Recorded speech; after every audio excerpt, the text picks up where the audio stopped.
cheer, kids everywhere. I wonder if he'll ever get here. Naughty or nice, snow-covered ice. And then my brother said to me, Santa was here, Santa was here. I got a nanny for Christmas this year. Santa was here, he was here. I got a nanny for Christmas this year.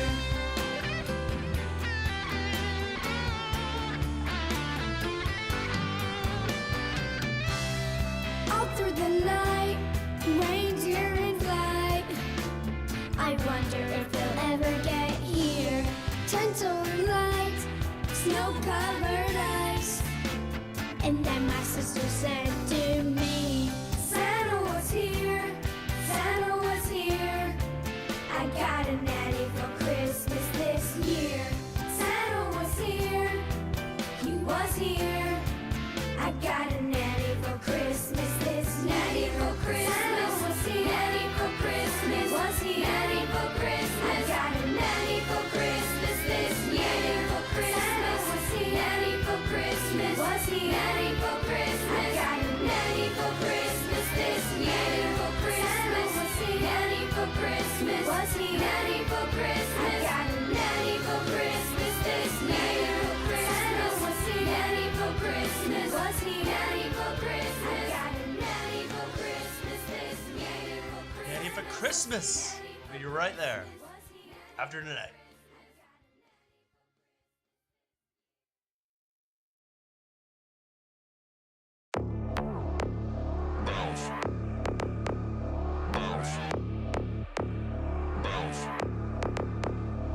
I got a bottle of Patron and some lights off. Two red devil looking eyeballs. And I finna turn up when the night falls. If you hear a siren, then it's my fault. Jump in my whip, baby, let's ride. We ain't gonna stop at a red light. And I'ma take shots like a Tech 9. It's gonna get live. Here we go, it's about to go down. Let me know, I'ma buy another round. Get low, drop it down to the ground. Oh yeah, wow, shorty make it bounce. Mama see the put cuffs on my cardiac. Took my breath away like a heart attack.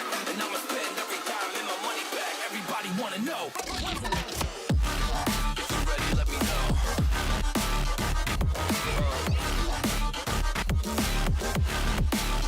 Let's go. If you're ready, let me know. Let me know. Let me know. If you're ready, let me know. Here we go. Let's go.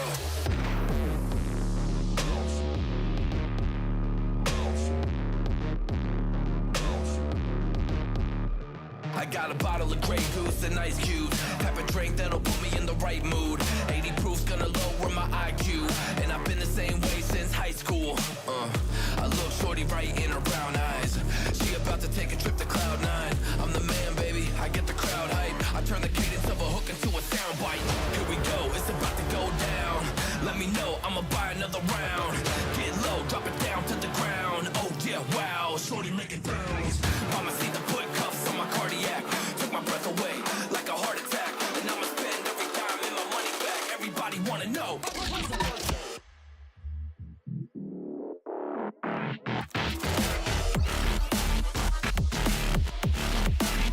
Let's go. If you're ready, let me know. Let me know. Let me know. If you're ready, let me know. Here we go. Let's go.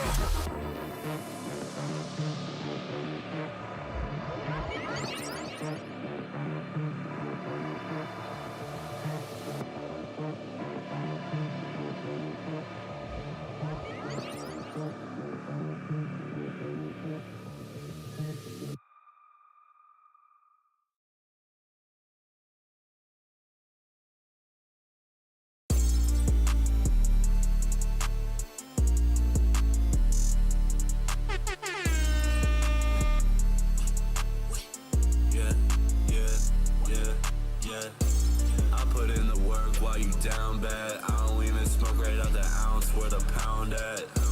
Way too fucking nuts and not a pop smack. We gon' fuck it up and do drugs, we surround that. Pistol with a beam and a nutsack. Took it to the range so I won't miss when they run back.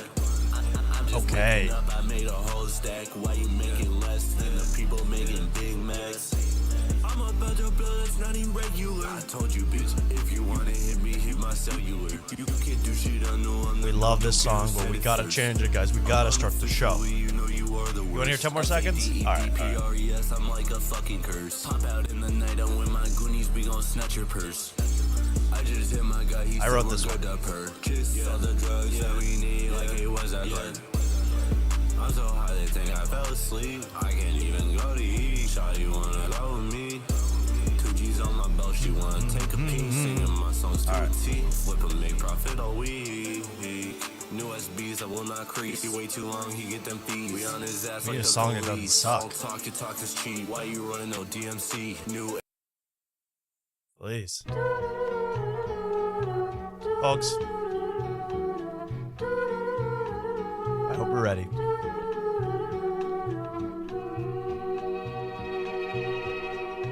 For after tonight. You only live twice. I'm living 3 times.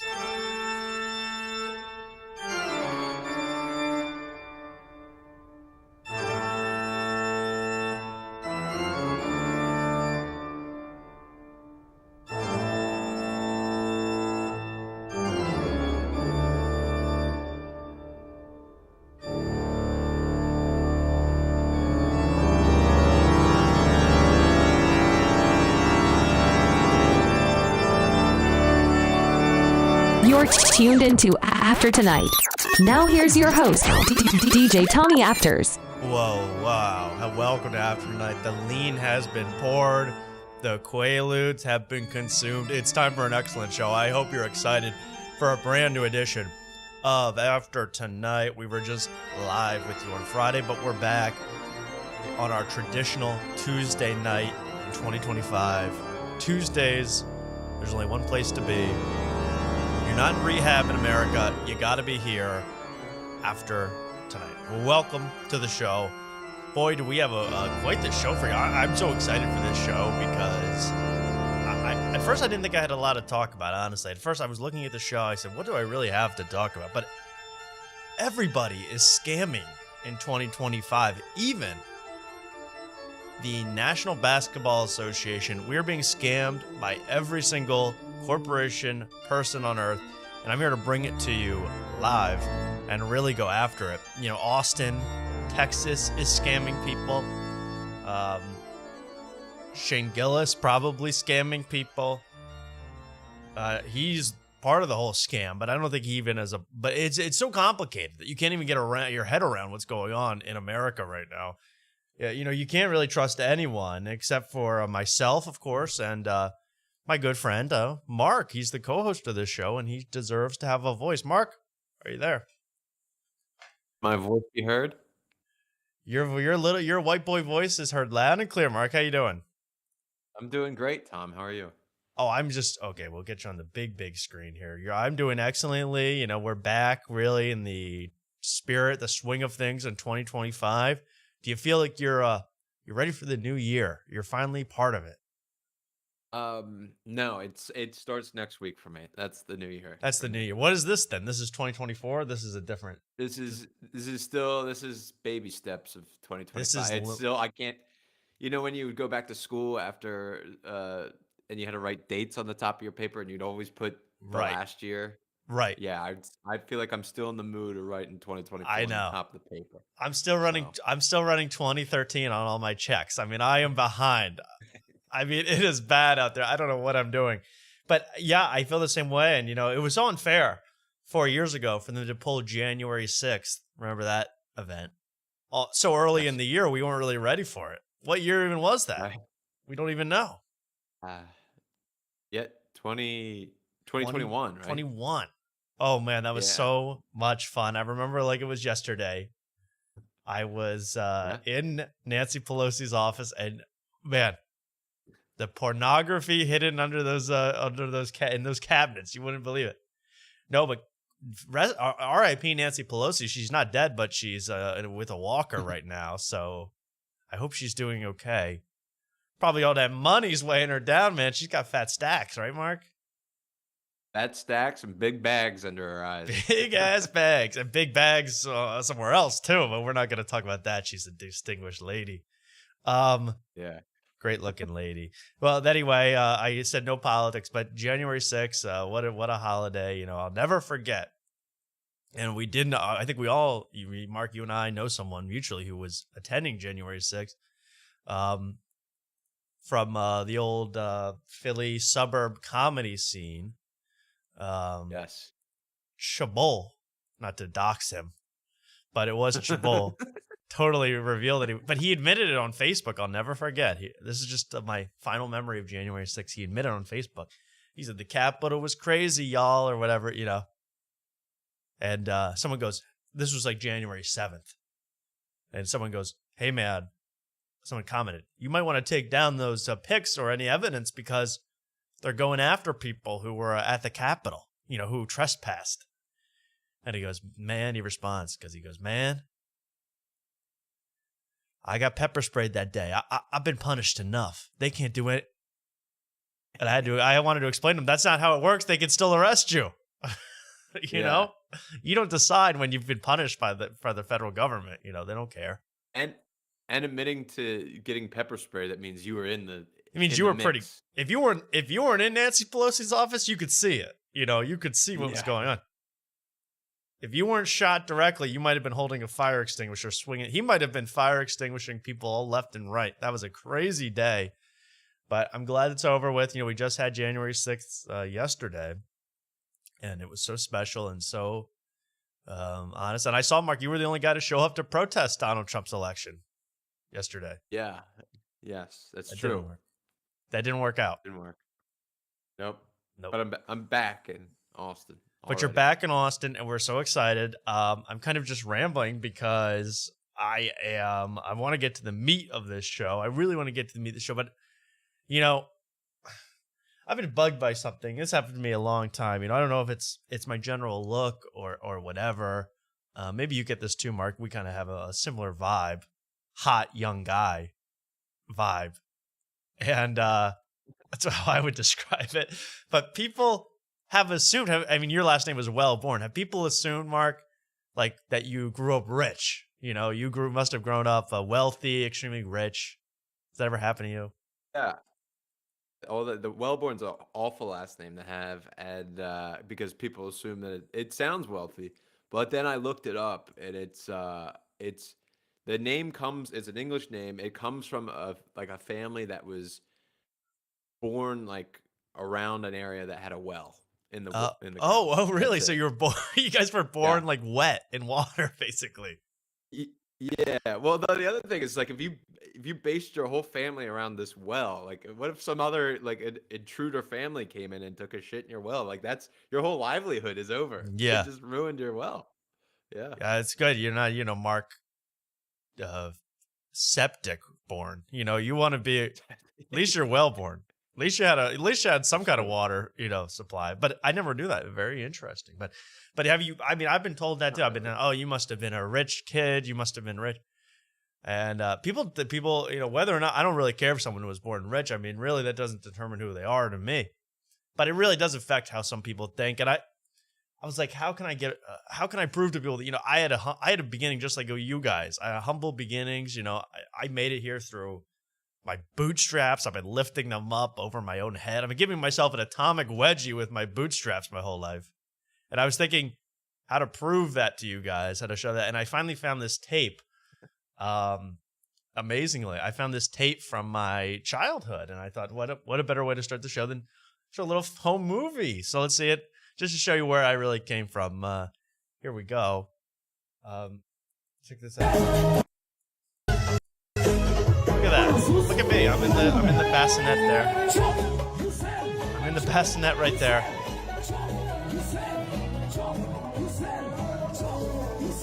And don't worry.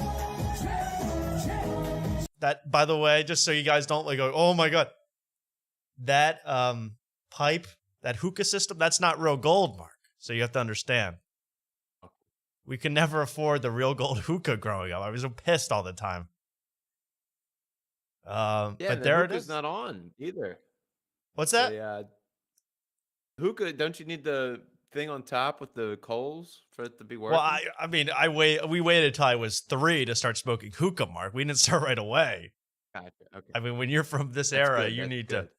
But anyway, I just wanted to say I grew up just like you guys, and a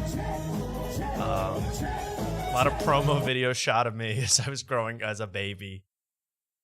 So anyway, that's been my life in Bulgaria, I guess. There we go. My childhood. So I grew up just like you fellas, and welcome to everybody who's here tonight. The regular guys, regular Joes, just like you and me, Mark. Oh. Guess I'll crack a normal beer. Crack a normal beer for a normal guy Joe. like us. He's a normal dog. Where are my dogs at? My Shane Gillis pens. By the way, would a rich guy, my most prized possession, I'm holding it right now. This is not really planned, but would a rich guy have this as his most prized possession? It's a Mike Richards LA Kings puck, not even signed. How about that? This is the most valuable thing I own, Mark. Nice. Former Jealous. captain of the Philadelphia Flyers, Mike Richards, everybody. Here representing the LA Kings, where he won a championship. Who's your favorite LA King, Mark? Let's start the show with a bang. LA King. Well, you got I would say Andrew Santino. He's a king of that. LA He's the king. He's the king of LA, baby.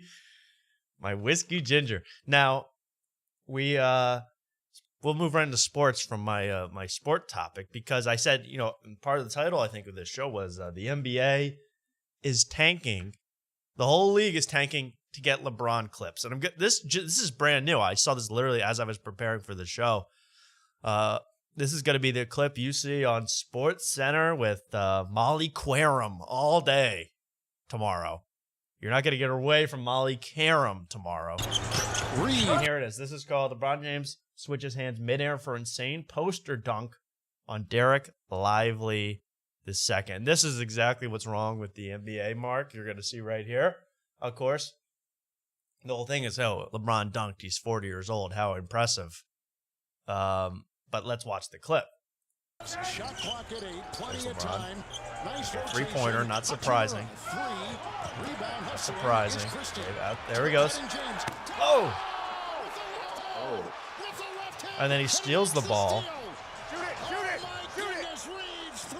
And then a missed three. And picked up by Dinwiddie. James went in with an offhand. And So, okay, that's the clip, Mark. Okay?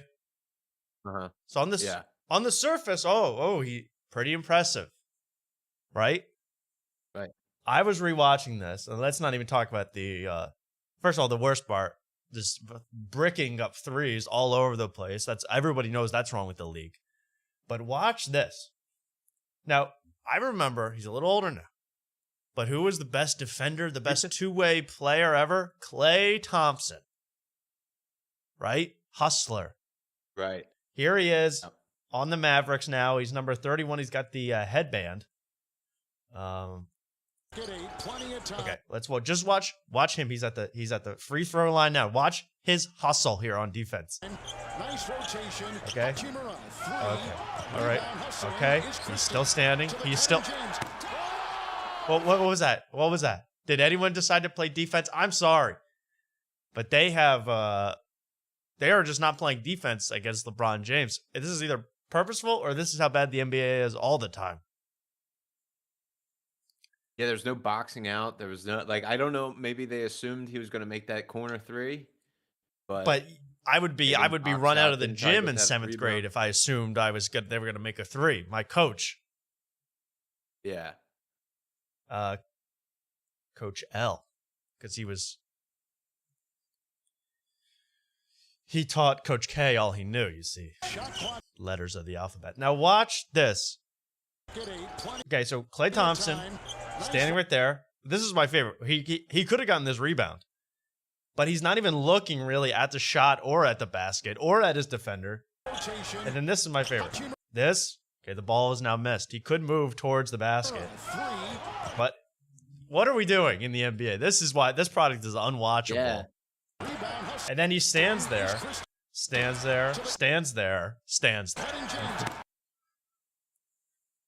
And am I mad because Derek Yeah. Lively is a local product? He went to a local high school right around here. Derek Lively. I did not know that. Yeah. Yeah, the defensive spacing to begin with is bad. Clay's all like on that one guy Yeah. with another defender over there. Yeah, It's bad. like- It's poor. I didn't know we'd talk X's and O's right away on the show. Oh, we're But here doing we are. everything tonight. Ever since I'm just hoping, ever since I heard how much people get laid on Fox Sports 1, I'm hoping that happens to us. We get laid all the time, like the people at Fox Sports, if we talk sports. I didn't hear this. You haven't heard about the Joy Taylor sleeping with everybody on the staff, and you haven't heard about this. No. There's this woman, Joy Taylor, who was what's that guy's name? Jason Whitlock would say. She's got a huge rack and peanut butter skin, and that's Jason Whitlock's words, not mine. And she slept with, allegedly, this is according to a lawsuit by a woman placed this lawsuit. She was a hairdresser at Fox Sports, and she goes, Joy Taylor slept with Shannon Sharp. Joy Taylor slept with an executive, a married executive at Fox Sports. And that's how she got all her jobs. She had nothing before she started sleeping with men. Joy Taylor, everybody. So I'm hoping if you talk to X's and O's, it might transfer. I don't know. Joy Taylor might come over to Mark's place. You guys know Joy Taylor? Let's pull up a pic. Now, I just did. peanut butter skin, as everybody's been saying. Big old rack. She apparently, Stephen A is talking about it. Apparently, I don't know. So then the lawsuit also said that Skip Bayless offered some woman that worked there $1.5 million to sleep with him. Which is, she said no. That's once you offer $1.5 million, they got to say yes, or else that's how embarrassing. That's a lot of money to someone to turn down having sex with you. You must really. Go ahead. Sorry. Oh, Emmanuel Acho. That's who she slept with. Emmanuel Acho. Oh. Who of course is like a preacher. He like preaches how you got to be honest in sports. He's a married man. Thank you, Joy Taylor. Yeah, I'm surprised you don't hear about this more often because I feel like all those big name sports columnists are not married. Like I don't think Stephen A has a wife. Right. At least no, he has. I they think he keep does, but they don't talk about it. Really? But you're right. Guys don't have wives. Like him, Skip Bayless, they always put these especially when the Cowboys lose, they put these videos of them in their big houses, like by themselves, laughing or talking, whatever. Right. So you're just like, they must be lonely people. If they do have a wife, it's like Joe Rogan. They like hide that fact from everybody, so that people might think they're available. So it's something like that. But Joy Taylor now huge controversy. Ted says he slept with her too, but just in the same bed. No monkey business. Okay, good. Nice. But I've just been my mind the whole time. I've been Jason Whitlock. He's like, because Jason Whitlock is like a sports guy. He's a big conservative guy, but he used to work at Fox. And he's going, she came in there with a big rack and a peanut butter skin. He just kept saying that over and over. And then Jason Whitlock, who is this, not a very attractive guy or very likable. I mean, he's likable to listen to because he's so like mean and abrasive to everybody. But he's like a big, not a good looking older guy. And he's going, I just stayed away from that whole scene because I didn't want the temptation. I knew what I was capable of. Let's be honest. Let's be honest with Jason Whitlock for 1 second. Okay. She was sleeping with Emmanuel Acho and a millionaire executive. Okay. She wasn't going after the big kahuna himself, Jason Whitlock. So, and Shannon Sharp, who's pretty built. He's built. He's a huge deal. Yeah, he's famous. I mean, she apparently. Yeah. The thing is, she just slept with people not just to advance her career. So, shout out to the ladies out there and lean in. You're doing great. But this is a huge news in the sports industry. So I'm very excited for that. So anyway, my whole point is LeBron is ruining the league. Joy Taylor, you're invited on anytime. Mark has a spare Blue Yeti. He can spare you. And you guys can do the show together. Amazing. It's funny you bring up the NBA because today I was looking. I've been brought back in because I've been following the Jimmy Butler Oh, rumors yes. and how he doesn't want to play for two teams. Right. And the one was the Grizzlies, and they're in third, and then the other one was the Bucks, and they are in fifth. And then I'm like, who are even on these teams? And I was like clicking, and then I saw one of them was playing the Pelicans, and the Pelicans are god awful. They're like Yeah. 6-20, whatever. Right. And then I don't even see like Zion Williamson. No Zion Williamson. He hasn't been playing like No. since the beginning of the season. Yeah. Then I was like the Grizzlies, and they're like winning all these games. I'm like, where's John Morant? John Morant hasn't been He's playing hurt. for a while either. Yeah. It's like it's I don't know why anybody would watch it up until the playoffs. That's There's really all that there's only a matters. couple guys you even want to watch, and the guys that you want to watch have been in the league for 15, 20 years. I mean, they're too old. And you're right. John Moran out with some kind of leg injury. Zion Williamson, chronic fatness. So he's kind of been sidelined for that problem. And it's just been a mess. And like, you got to watch 40-year-old LeBron as the highlight. It's going to be the highlight of the month in the NBA is a 40-year-old guy because they have none of the younger guys have any excitement behind them. Really, again, John Moran has some excitement, but he can't stop pulling guns out to dance. The dancing guns. He doesn't shoot people. He just dances with guns. Zion Williamson, is eating a cake shaped like a gun, and that's been his problem. And it's been a mess. Yeah, I can't even know who else is a real star. And where's Luca? Luca in this? Luca's not even in this clip, but he doesn't play defense at all either. Luca does never play defense in his life. So it's just, I think the sport is at its absolute worst. I think. In fact, let me go. I had one more thing because I think the Celtics are the best, the defending champions, the best team in the sport right now. And I think if we go to their stats here, in their last game played, okay, they lost to the Thunder, who are good. But if I go to their full box score stats, here we go. This is going to be interesting. No, this is the wrong game. Yeah, well, they shot. Oh, here we go. This is a good indicator of what's going on. This is what the sport is now. This is from the last Celtics game. They shot 9 for 46 from 3-point range. Wow. 9 for 46. So not only did they not make any threes, they wouldn't stop shooting them. 46 threes. I saw them shoot 50 threes the other night, 53 threes the other night. They played the Bulls. They combined for 108 3-point attempts. That is just unwatchable basketball, especially when you're shooting less than 20%. I mean, it might be. I mean, even in this clip, the clip of the month in the NBA, they're going to have 2 missed threes in the same clip. I mean, it's like you can't get away from this nonsense. But here's LeBron going up for 2. Oh. Flat. This is an early candidate for Dunk of the Year. This is unbelievable. Again, play I will say standing. this, year 22. Is it really that unbelievable? It's not.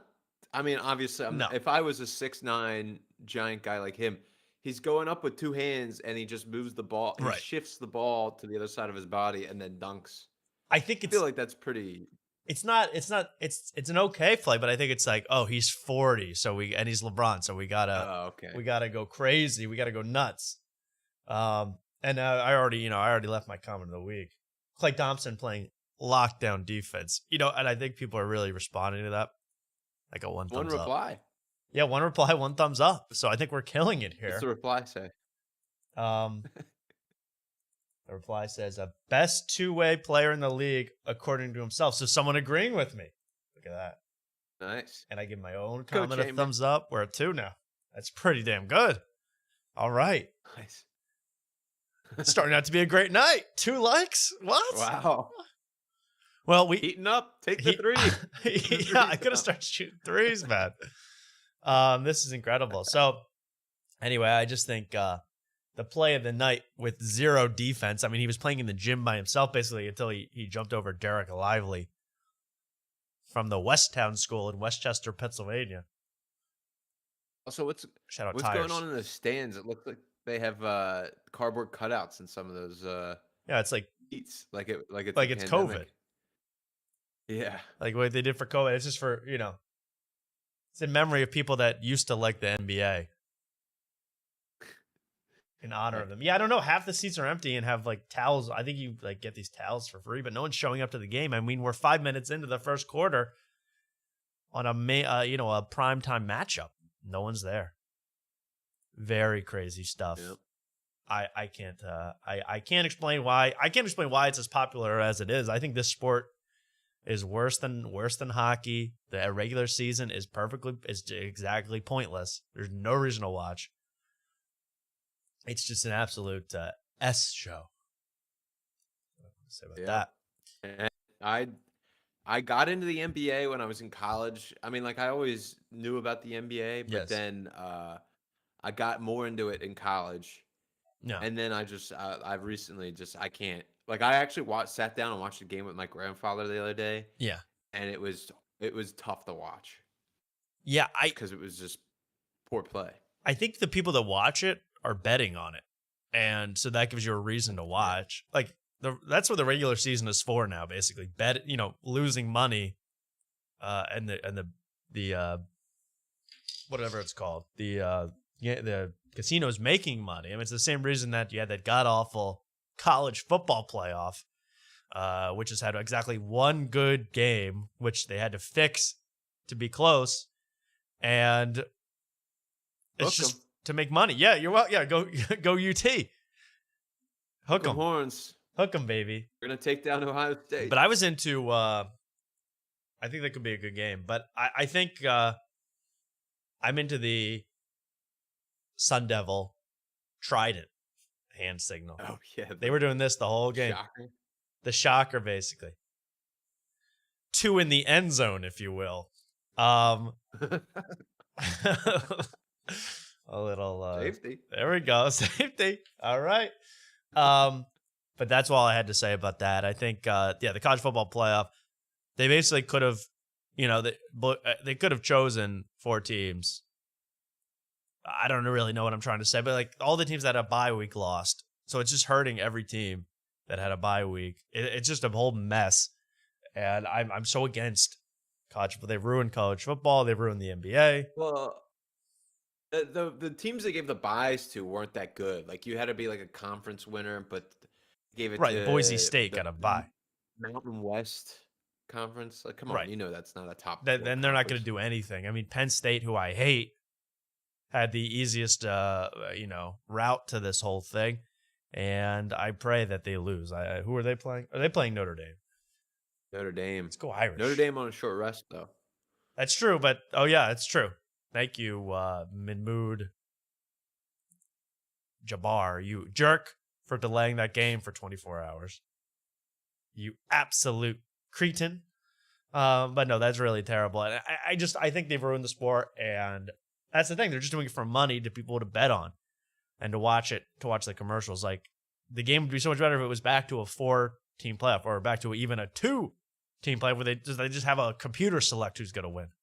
Honestly, that was as good. The games were as good 15 years ago as they are now. It's not getting any better. No one even cares anymore. It just is for more money. So I'm sick of it all, and I'm exposing the scams in 2025, and including Mark, what you pointed out to me right before this show started, that Austin Comedy is scamming people with Shane Gillis. Yep. Can we find this? Let me show you this. And yes, if you look at my messages, I was messaging. Oh wait, you messaged me on another thing. I was messaging Doug Emhoff various things, but he has not responded.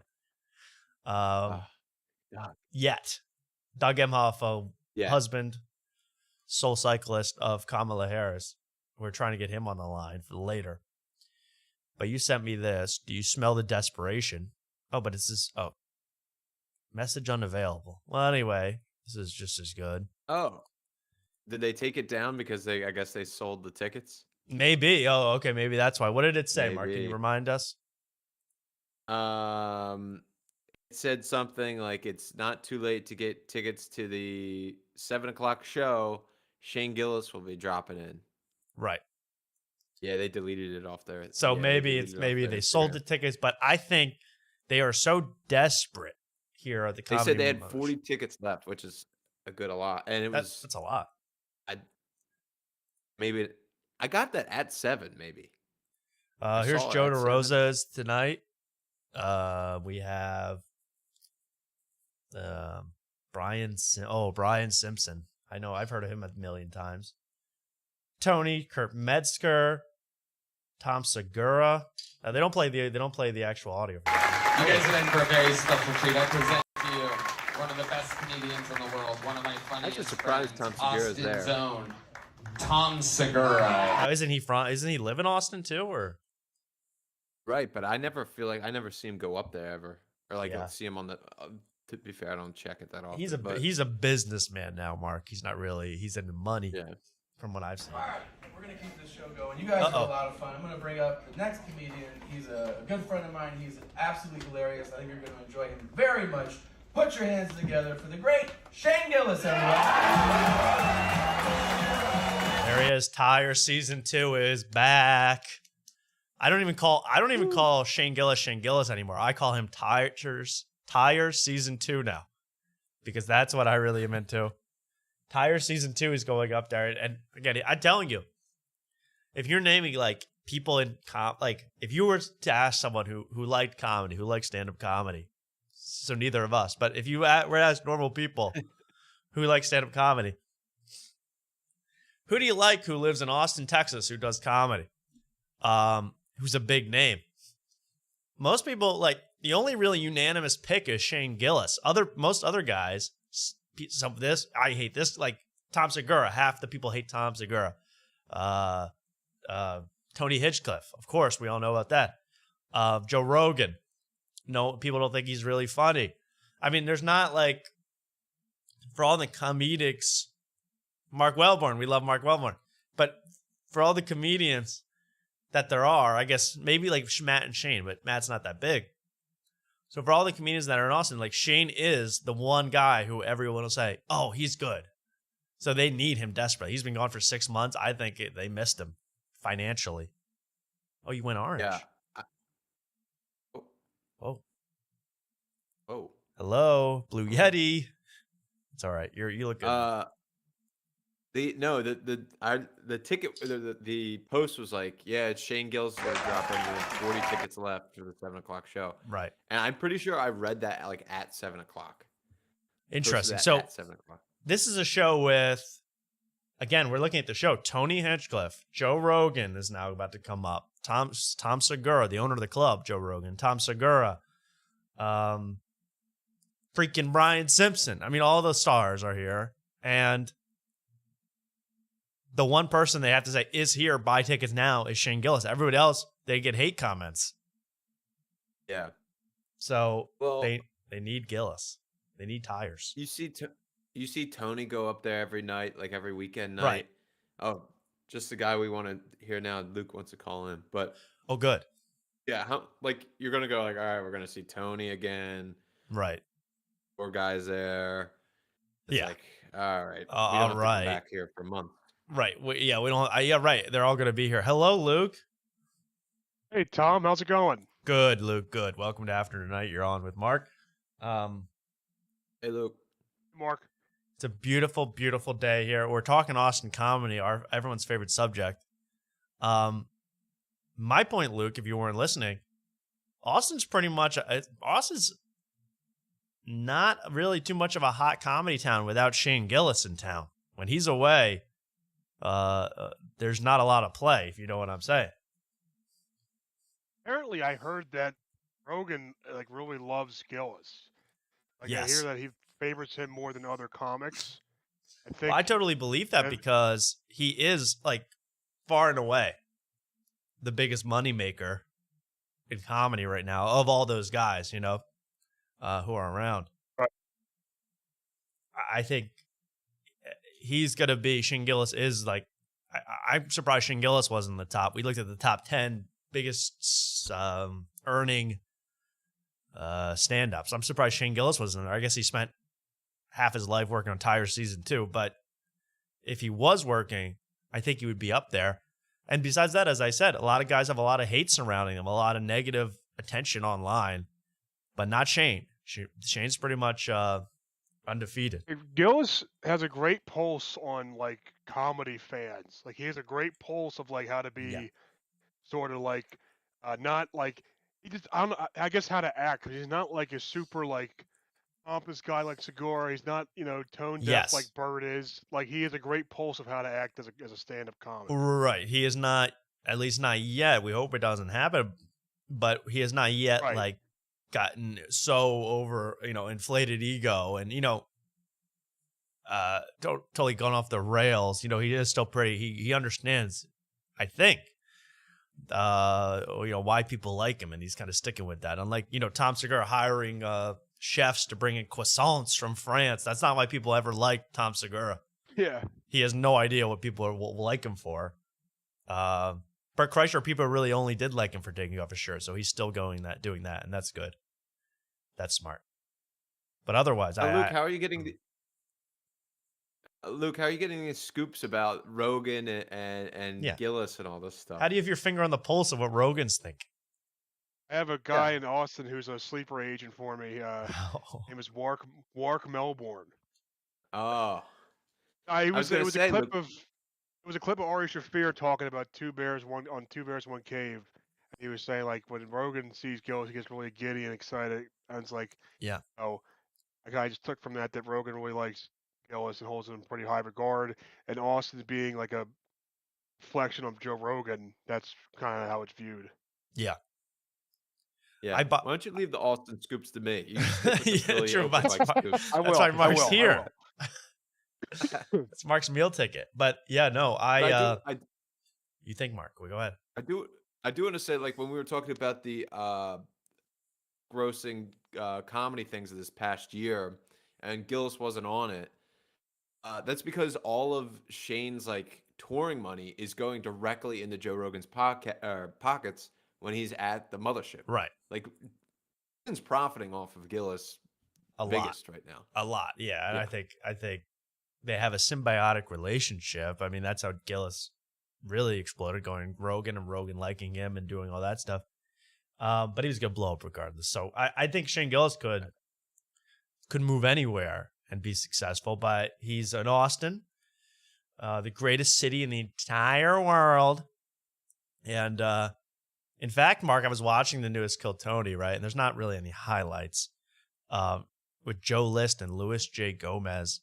Neither guy really talked the whole time. So it was everyone was gone for the holidays.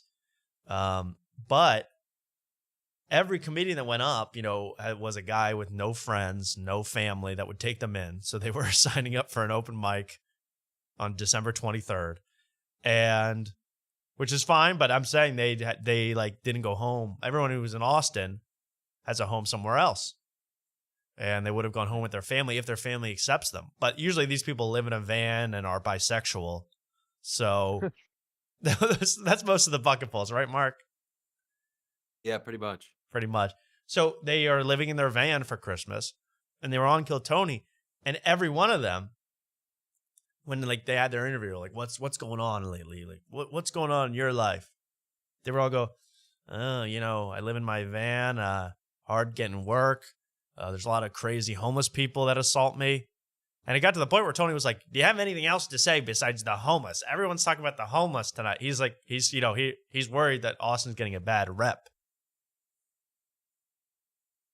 I think. As it should. The homeless are a problem, right, Mark? I mean, you give us a scoop. The homeless are a problem, but I've learned to avoid, I've learned to avoid them. I try to stay away at all times. Like, I know what streets to avoid and stuff. Right. I feel like some of these people are too naive to even realize that. But I think so. I think people don't really expect that the homeless are going to be crazy, screaming, throwing things, stealing stuff. I don't think they're ready for that. Not all of them. A lot of the homeless people are hilarious and should get on the Secret Show. But some of them are dangerous. I've been in front of a Judge Wellborn in Texas. Any relation? How about that, Mark? He says he's been in front of a judge. I know that there is Wellborns living out here, and I know that there is a town called Wellborn, Texas. And I do know there was a Olin Wellborn who was a state representative Okay. from Texas. So But could he be. also he was also fought in the Confederate Army, so don't relation. That's beautiful. Well, I think so. You're a bunch of hicks, you Wellborns. Well, that's the thing. My grandfather, my paternal grandfather, I don't think really even knew his family. So, who knows? So this guy says, I mean, I see, I believe him. The Wellborns are pretty big in southern Texas. So, Mark, you should get in with them. Why aren't you making moves? They're long lost cousin. Well, the Wellborn, Texas, is actually it's like a little northeast from here. It's where College Station is. Oh, I remember you had like a thing, like a bit about Wellborn, Texas. Right? Not a bit. I don't know. It wasn't a good one because I don't remember it. I remember the crowd dying. I remember a woman had a stroke and died after that joke. It was so good. Am I wrong? Yeah. Am I misremembering, Luke? You remember that, yes. Okay, the woman dying. I remember that. No, but I don't know. But Wellborn, Texas. I'm saying, Mark, I'm not a bit. I think you should just say you're a long-lost cousin and kind of get up in the world, become a judge, lawyer, shut down the mothership, and be a hero of Austin. Yeah. Take back what's mine. Take back my country. Yeah, yeah. Tony took your whole damn town, man, away from you. Yeah. Get it back. That city slicker took your whole damn town. All about connections in Texas. So, I mean, this guy's giving you some hints. Mark, I'm saying, yeah, take advantage of the Wellborn name. I mean, what have you done with it so far? I mean, take advantage of it. You don't display the chat anymore on the stream. I can't even see what he's saying. I'm just making this all up. No one has said this. Oh, okay. Yeah. Okay. Don't worry. No, it's on the YouTube chat. Thank you for being here. Oh, okay. Now here's something I really want to do, and Mark and I have not prepared this, but I want to do this so bad because if you remember, I got a little stuffy. Now this is now these guys are amazing. This is a channel called Not So PG. Ooh.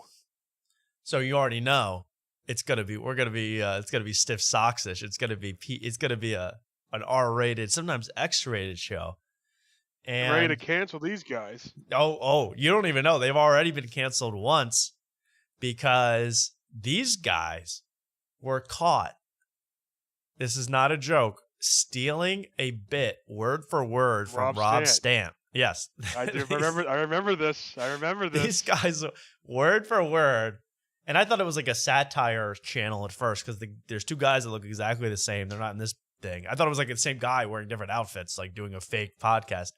But he did the bit about, I don't know, your wife, my girl is S-ing my pee, and then I peed her in the head, and oh my God. And then I told her, hey, this whole time I could have been shoving in your, it was one of those bits. And they copied it word for word. Rob Stant went viral saying, hey, you guys stole from me. And they really did. They stole it word for word. Although I didn't timestamp. He might have stole it from them. We don't even know. But, or he might have stole it from, I think Luke did that bit too. About my wife that was and my first. That was my first bit at Great American Pub in 2019. I did the. Okay, that's a conspiracy. But here's what I want to do now. This was a couple months ago, but I just thought of this. I want Mark and I to really work on this and word for word steal their reels and repost them as ours. All their thoughts will be ours. See how long it takes them to figure it out and if they get mad, if they care. But I'm a little worried because this is the kind of stuff they normally talk about. Let's listen. Oh, well, let's try to listen. You can already see what they're going to talk about. Pickles, I think they said. Oh yeah, it's beat that. Let's listen. I had guys tell me they don't eat pussy. That They don't do it. and I've had This guy's my favorite. I don't know who this guy is, but I love this guy. Listen. girls tell me that they'll say, yeah, my ex would go down on me, but be no more than 15 seconds until he would just come up and then start Yeah. inserting into me. It's like, okay, well, you're not going to get anything done in 15 seconds. I'm sorry. I actually played the guitar in the background of this video. You were playing that? I was actually in studio playing an acoustic guitar as they were talking about eating pussy. And by the way, speak for yourself. I can get the whole job finished in 15 seconds. I can get everything done. I'll be done in 15 seconds. I'll be out the door in 17. So don't even speak for yourself. You are. You're not. Yeah. Things take time, especially when you're working with such a beautifully intricately designed. Like, oh, I love it. Before the podcast. So Mark, I would like you to play the guy that is creepily into the vagina. It's like, He's wearing the hunter hat. yeah, he's like, it's such an intricate machine. We love all those parts and gizmos down there. Do they always dress like this, or the one dresses Yes. like a pretty boy LA guy, and the other one dresses like a This wanna be hick? This guy, the hick guy, is like a guest. He's a temporary guy, but this guy always dresses like this. So I don't even have these kind of clothes, really. I can't really dress like this. That question, because Garrett was looking in the mirror. You guys don't have and he was puka going, shell "You necklaces know what I mean?" anymore? No, I don't have a have pearl mine. necklace, puka. I don't even own I'm it. going to start wearing. You should. I'm going to start wearing that in my stutter shades. Yes. It's like something LMFAO would wear in 2012. It's like, this is what they were. Now, would you, I don't even own a wife beater. I don't even own a tank top. I need to buy a tank top to do this whole thing. Do you own a tank top, Mark? You could be this guy. I own a tank top, but not a wife beater. It's Oh, well, that could do. I honestly want to almost recreate it shot for shot. That would be my ultimate goal. the same outfit. The same outfits, the same posture. That's what I really would like to do if I had an unlimited budget. Yeah, I was just thinking about that. All that eating pussy stuff. Like, what are you talking? Let's listen. But this Garrett guy, the hit guy, is insane. Because Garrett is looking in the mirror. He says, before the podcast started, you were looking in the mirror. And he said, you know what I miss? I miss eating pussy. And I was like, save it for the podcast. I do. So that's why he got so into it. Like I could feel my eyes dilate saying that too, because Peter knows I've been celibate for way too long now. I'm doing good, but I looked in the mirror over there for a second and I was not doing good. Okay, so this is the ultimate podcast, by the way. And I completely missed that he has the eyeglasses in his. Oh, he's into his shirt like he's like a dad. He's like an academic, but for studying vagina. He's very, very learned. Guys tell me they don't eat pussy. That? Oh, look at he does They have don't do it. And he does have that. The top comment does say beautifully intricate design. Nothing hotter than a man who appreciates the divine feminine in all its natural beauty. These are all Matt Rife fans. You put that puking emoji after that? Yeah. That would actually be funny. That woman's has to be at least 40 years old. Puke is funny. Wait. Where's the puke? This isn't your You typical type it. iPhone. Oh, wait, go up. There it is. Yeah, there you go. There you go. Ew, gross. Ew. Oh, I just saw that divine feminine. Ew. Oh. Gonna be sick. The first time dilate, weirdo. I'm telling you. That was like the hottest thing to ever come out of a podcast. Just Mike, are you not listening to Sick Goals? Have you been checking out the Sick Goals? Oh, They're always talking about, they're always talking about the divine feminine. They don't quite use those words, but I wouldn't say I talk No, about no. the divine feminine. I would say somebody else does on that Yeah. show. I'm telling you though, I've told this story before. When I was a teen and I watched, a video on demand, I rented it without my dad's permission, and I saw the divine feminine for the first time, I got scared and sick. It was scary. It's not always a pretty sight, let's be honest. And 15 seconds, that's plenty of time to really figure out everything going on down there. You know? I'm just saying. So anyway, let's check out their other things that I want to do. This one we could do, Mark. This one isn't gross. This one is their top one. We don't want to steal that.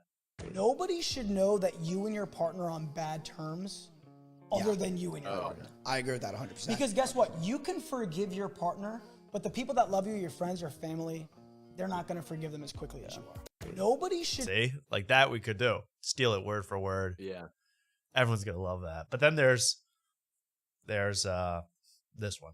You like period sex? Yeah, you just lay a towel down. How about a lot of my friends? So this is the one where I thought it was a joke where they're the same guy with a different like a slightly different hairstyle. Dude, I think men need a man. Right. What's a little blood? You let my worry about that. We go in the shower and wash my. Or we don't. Let it marinate. You let it dry up, and you pull the little period crisps. What am I doing?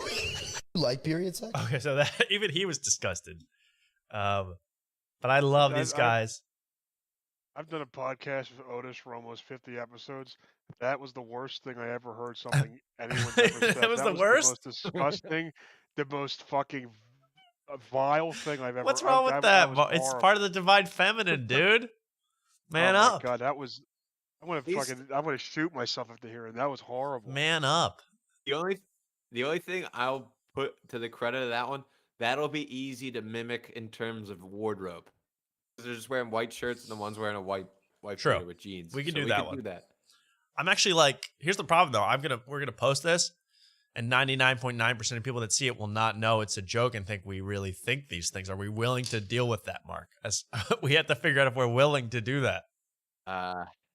Yeah, I don't know. We'll figure it out. We'll figure it out. I don't know how to really get it where I'm not horribly embarrassed because any of these clips you can watch. I think we'd have to do it live on here, and then we'd have to dress the whole episode so then we're our normal selves for the rest of it, so they kind of understand if they were to go and check. But no one's going to check. That's what I'm worried about. Like, what about this clip? I know. This is actually, I love this clip. I'll be pissed if I'm sleeping with a girl and I don't have a mirror in the room. They're looking at you, looking at them, but it's like, look at us. Yes. I was just with a chick recently that had a mirror on her wall. Damn. That's my favorite part. He doesn't know the word for ceiling. So he goes, I was just with the chick, dude. Her top wall. She had a mirror on her, like the wall that keeps the rain out, bro. She was on that wall. I love this guy. She was riding me, and I'm just like looking up. I'm just like, and you just see the perfect like hourglass over. Yes, never seen it from this angle before. I think I'm gonna make a room just full of mirrors. Mirror room. And make a bed out of a mirror. I'll be pissed. Yeah. Hell yeah. How did this person get like any kind of following? Just talking about sex on a podcast? I think it's because he's like, women find him attractive, and then he talks about sex in like sex positive way. So then the women are like, ooh. Matt Rife effect.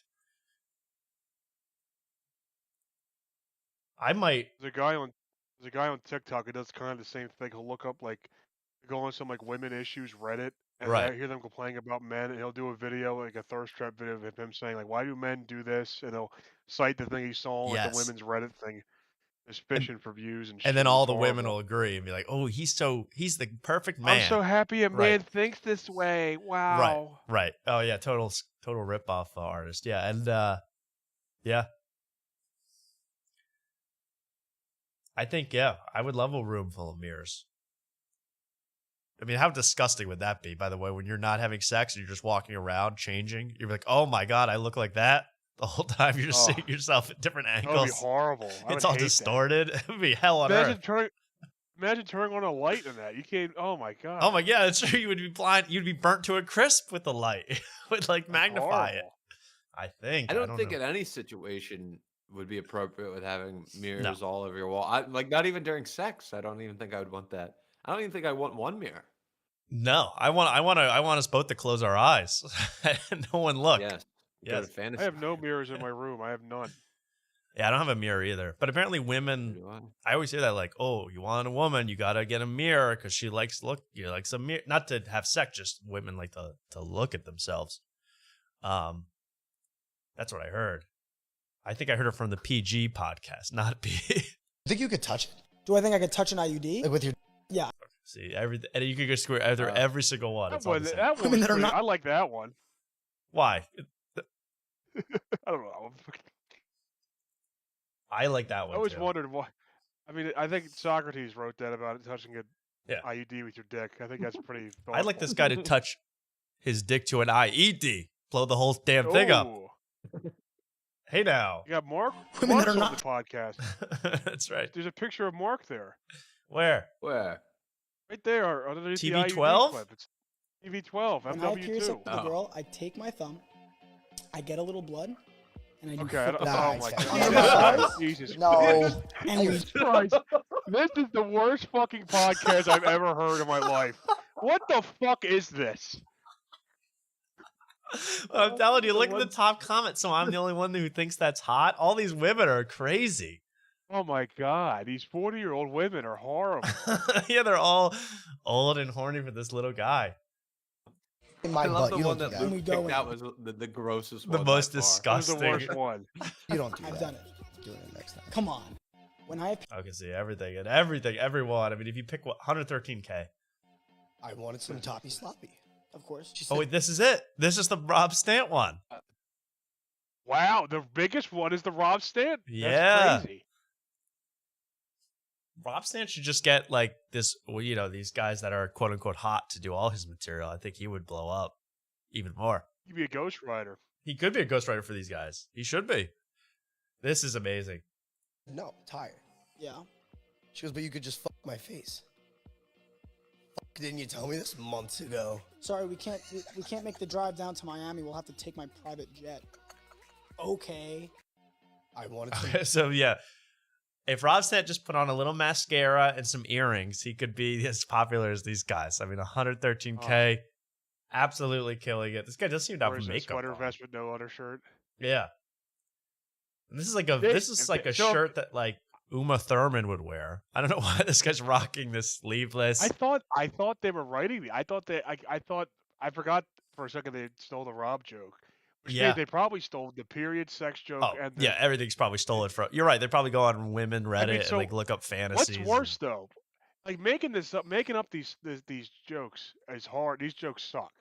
But what's worse, making these up or stealing these horrible fucking Right, wild topics jokes? and ideas. Yeah, that's true. Like we're about to do. We're about to steal it, but you know what? It's But we're being ironic. we're being cute. ironic. We're We just young understand kids. why We're it's just young funny. Kids. Toppy sloppy. Of course. She said, no, tired. Yeah. She goes, but you could just fuck my face. Now, where was the Wait, are first they person brothers? that even did they just delete all the comments saying that you stole this? Stealing from a Stealing stand-up from a set stand-up is so That is weird. So weird. Yeah. Bert Kreischer said this Bert months Kreischer ago. said this Uh-oh. months ago. Uh-oh. Oh, We got a double oh. steal. We got a double steal. Oh no. Uh-oh. I Bert doubt actually Bert say Kreischer that? said that. I doubt he said that. Wait, what's the No one way. reply? What's the one reply? It was Rob Stant.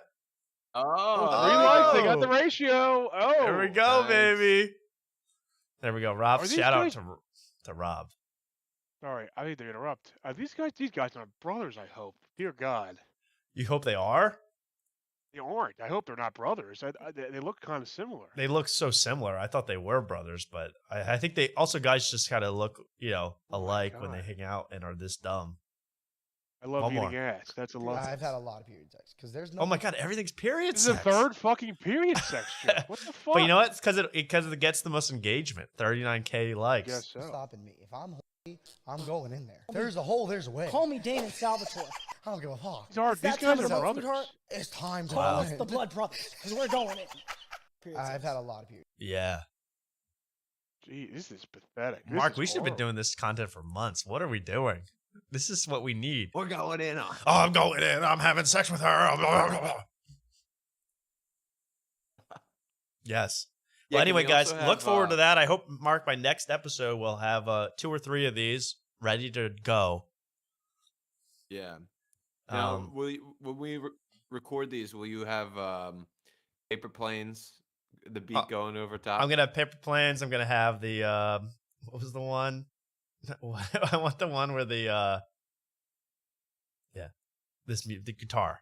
This is what the one I want. The guitar. It won't open, but you guys know what I'm talking about. The guitar one.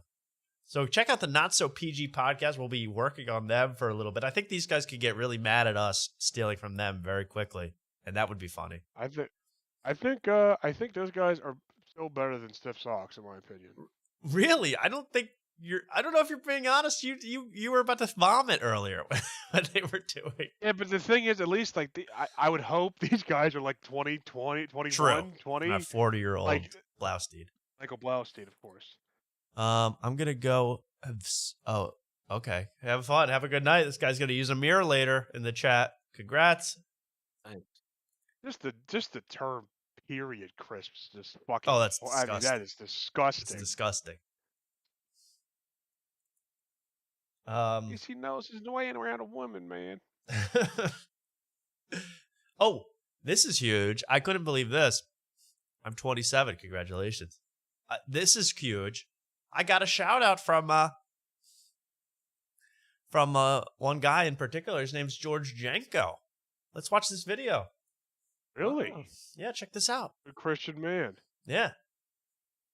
I'll never forget it. He's super tall, bro, and like it's super intimidating when he has so many bodyguards around him. And he came in, I was so nervous, but when he stuck his hand out and smiled, I felt safe. Just the way he asserted himself, the way he talked, the way he taught me his way of life, the way he was fearless. I understand why there's a lot of men that want to listen to him. He's not Jesus Christ though, so he's not going to be perfect. I know that this guy's an influential man, and when I see this man, I know that God's using him, regardless of how he feels it. No doubt, I feel like the reincarnation of Jesus, and I feel like I can mend or bend to the will of what God's will is. Wow, thank you to George Janko. I little proud respect for Drew. I didn't know he was a fan of the show. I'm happy to hear that. He's a big fan. And he knows my whole thing about being the reincarnation of Jesus and being having bodyguards around me. I'm pretty excited about that. He's talking to you like that guy, that Ginger Justin something was talking about Barron Trump. Yeah, right. Man, I call him up. I just start calling him the F slur or the R word. I just start slinging slurs at him, man. He takes it like a champ, man. He's a regular guy. He's so cool, man. He's the coolest 19-year-old you ever met, man. Yeah, he's so cool, man. I mean, if it was ancient Rome and he was Alexander the Great, I'd submit to him. I'm just saying it, bro. I mean, it's just normal. Oh, definitely. Oh, and if he had period crisps, I'd be all up with those. The thing he did, man, I was on my period, man. He took his thumb. Man, he was like an ancient Greek god. I didn't know how he did it. Oh, but he's a good kid. Good kid. Yeah, that was a great video. Yeah, so thank you to George Janko. Yeah, that actual video he was talking about Andrew Tate, believe it or not. I love that.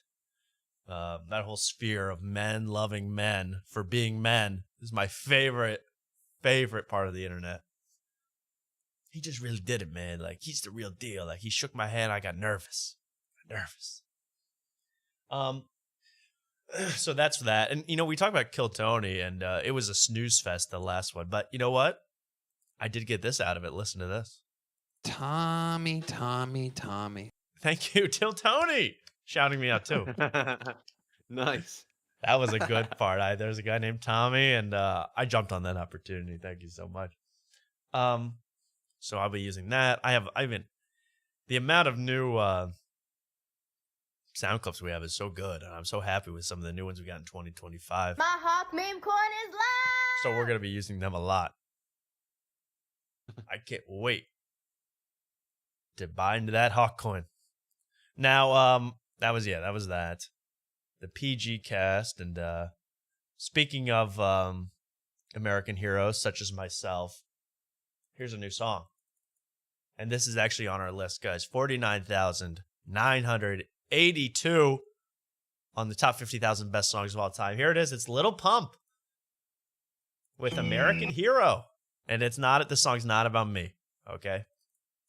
It's about someone you guys know and love. Yep, Lil Pump went country.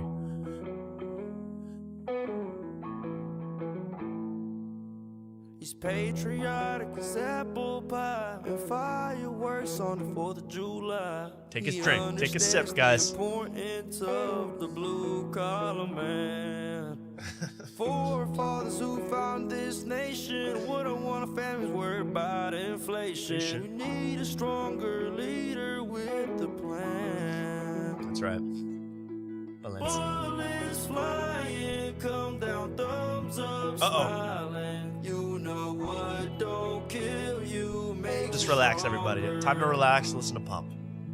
knows the value of the dollar. Take our country's sons and daughters. Make our I like that Lil Pump's saying about the importance of knowing the value of a dollar when he's wearing Balenciaga boots and gloves and riding in private jets when he's less popular than he's ever been.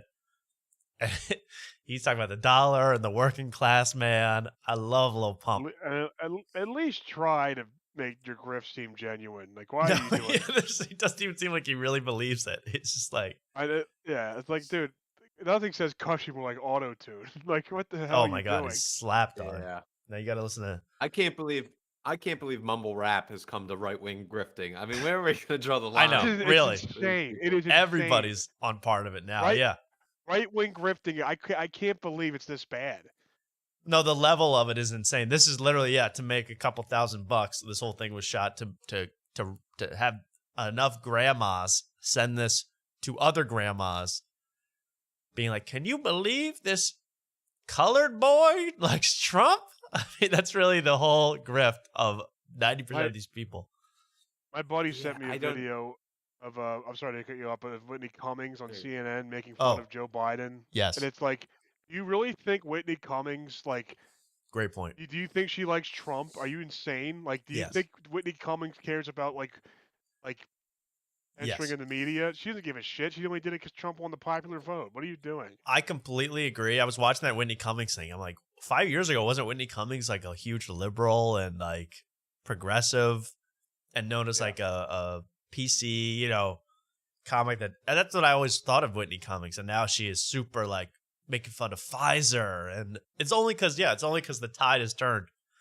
Same with this little rap. nation great again. Here we go. It's a dirty job, but someone's gotta do it and risk his life for the red, white, and blue. That's why you're my American Heroes. Woo! Yeah, we got some Creed influence there. And now it's literally just a love song to Donald Trump. That's why you're my American hero. Yeah, I don't think there's any songs made like for Democratic officials. Was there? I mean, the only thing I think of was that Dr. Fauci vaccine song. That You know what? Like, Yeah. It's true. They don't. I have one. I can play for you in a minute. That is very not well known.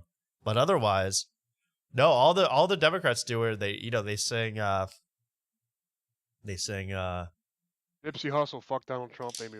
FDT. Yeah, that was kind of it. And then they sing like whatever that song is, Katy Perry Roar, but it's about Hillary Clinton because they show pictures of her. Oh. That's really the only other way they do it. At least they take a song that has real production and they don't just make crap like this. You're my American hero. I love the breakdown. That's why. It's a video of Is he holding up real traffic? little blooper of him holding up traffic. Everyone beeping at him.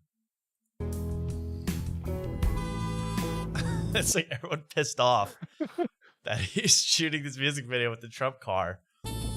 That's why you're my The end of this is amazing, though. American. And by the way, I mean, no offense to Little Puppy, you look like the devil right here. I don't think you got to clean up. You're singing about American values. You look evil, bro, with this look. Yeah. Looks like Diddy in the background, too. We got Diddy, yeah. But, that's the other thing. Whitney Cummings would hang out with Diddy in 1 second if all these accusations weren't out. I mean, she's making Diddy jokes. Please. American hero. And speaking of sound, music, and other things, one of the big superstars of the world, Little Pimp.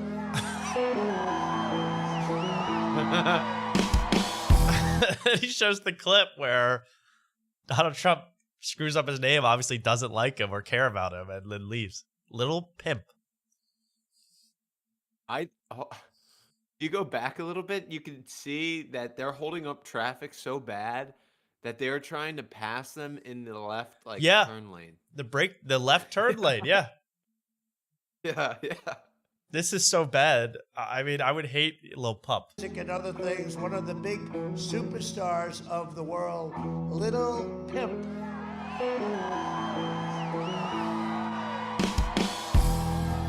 Hello, everybody. How you guys feeling?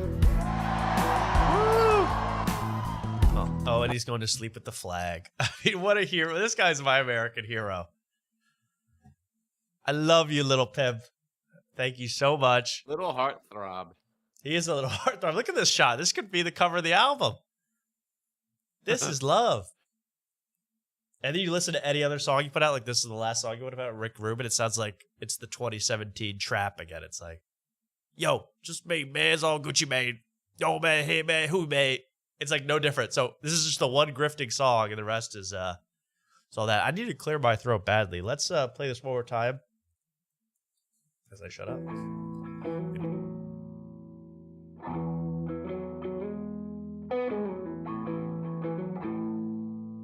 He's patriotic as apple pie and fireworks on the 4th of July. He understands the importance of the blue-collar man. Did you eat something? Forefathers who found this nation wouldn't want a family's worried about inflation. All right, we're back. Leader. My sinuses are cleared. By the way, you know, for this, I made this little video, if you guys don't remember. Oh, whoops, that's not it. I made the video, the George Janko video. I shot that right before this. And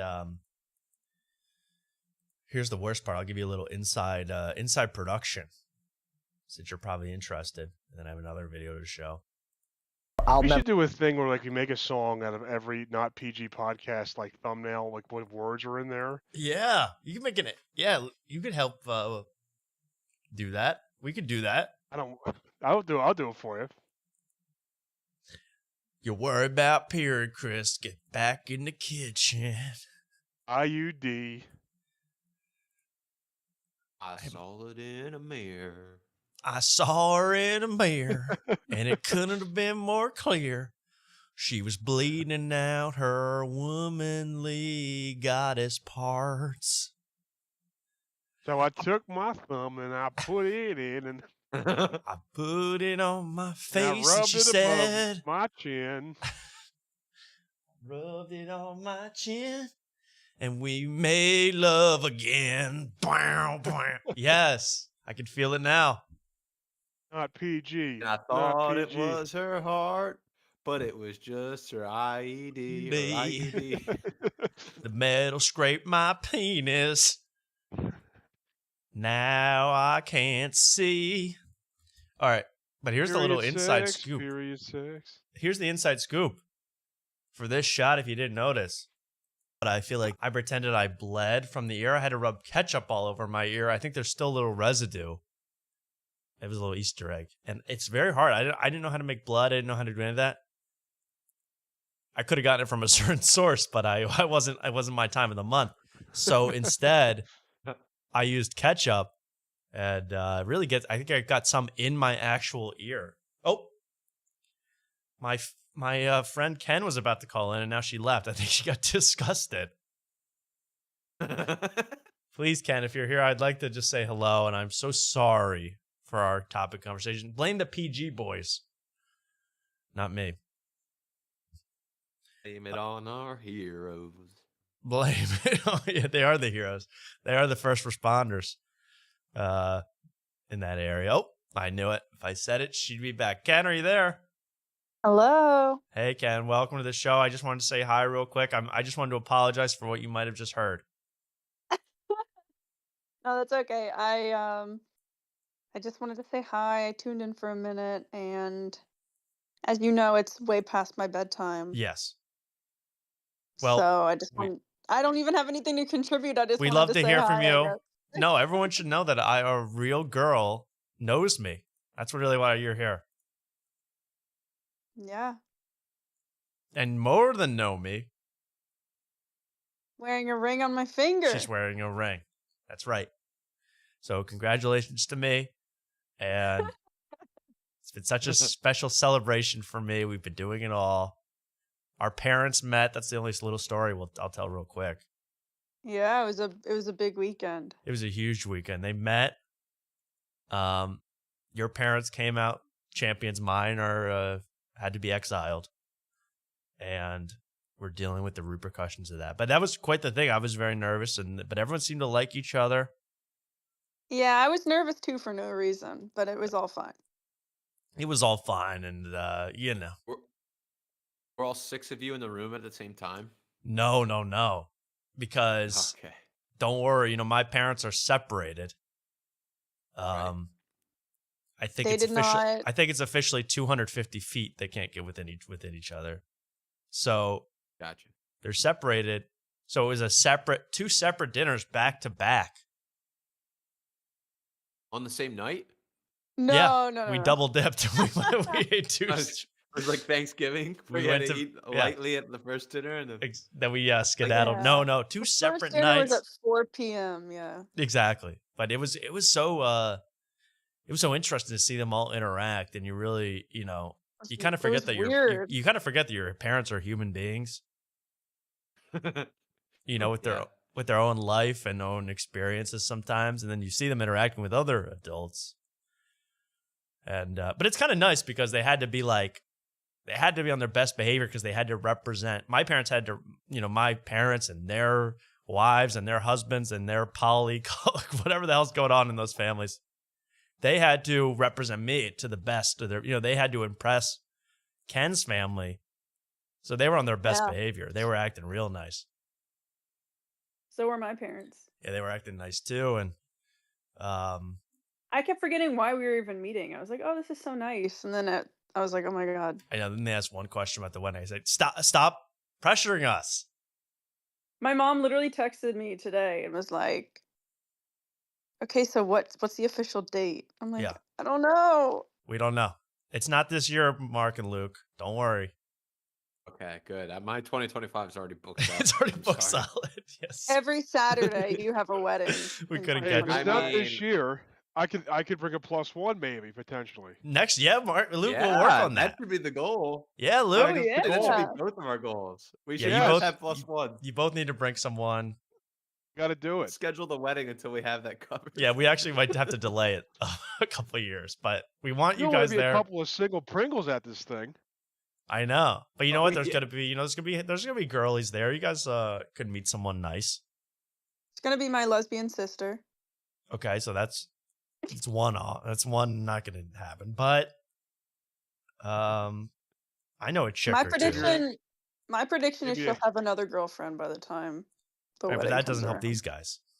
Okay, sorry. I'm just saying. I have a couple of high school friends that Okay. are not in high school but are out of high school.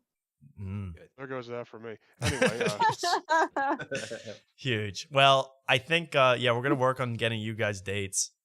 love it. Yeah, and I don't want to have the wedding until you guys have dates. Sorry, Ken. Breaking this now. We'll start a group chat and just send potential dates and we'll figure it Yep. out. We'll figure it out. Like a plan. Yeah, we're gonna have a great time, and you guys are both gonna be heavily involved. I think. I don't know if they've ever had before a wedding. I don't know if they allow this. 2 adult male flower girls, but we're gonna try. We're also gonna live stream the entire wedding on After Tonight Yes, absolutely. and the whole reception too. Yeah. We And gotta plan people- the bachelor party too. We had to have a live viewing of Two in the Stink and Yeah. Oh every God. episode. I'm gonna try to do it in the Two in the Stink basement. Actually, the bachelor party. I think it'll be 8-10 guys on that one sofa, and we'll figure it out. But That's going to be so exciting. And Ken, I'll let you go to bed, but this is very fun for Yeah. us. And I just wanted to say hi. no, it's Sorry, I great know to I hear have. from you. I really didn't have any comments. I That's okay. impulsively was like, "Oh, I want to join." Do you And know about then the do you know about the Not So PG podcast? no. Oh, would you like to hear a clip? I don't know. I'm going to play a random No, one. I was I did hear. Yeah. I saw a little bit of the music video. I don't know if that's the same thing. No. This can you if I play this, can you hear it? Because this Yes, just says yeah. This just Cervix? says cervix. So let's see what this one's about, and then we'll let you go. Okay, Ready, Mark? I see it now.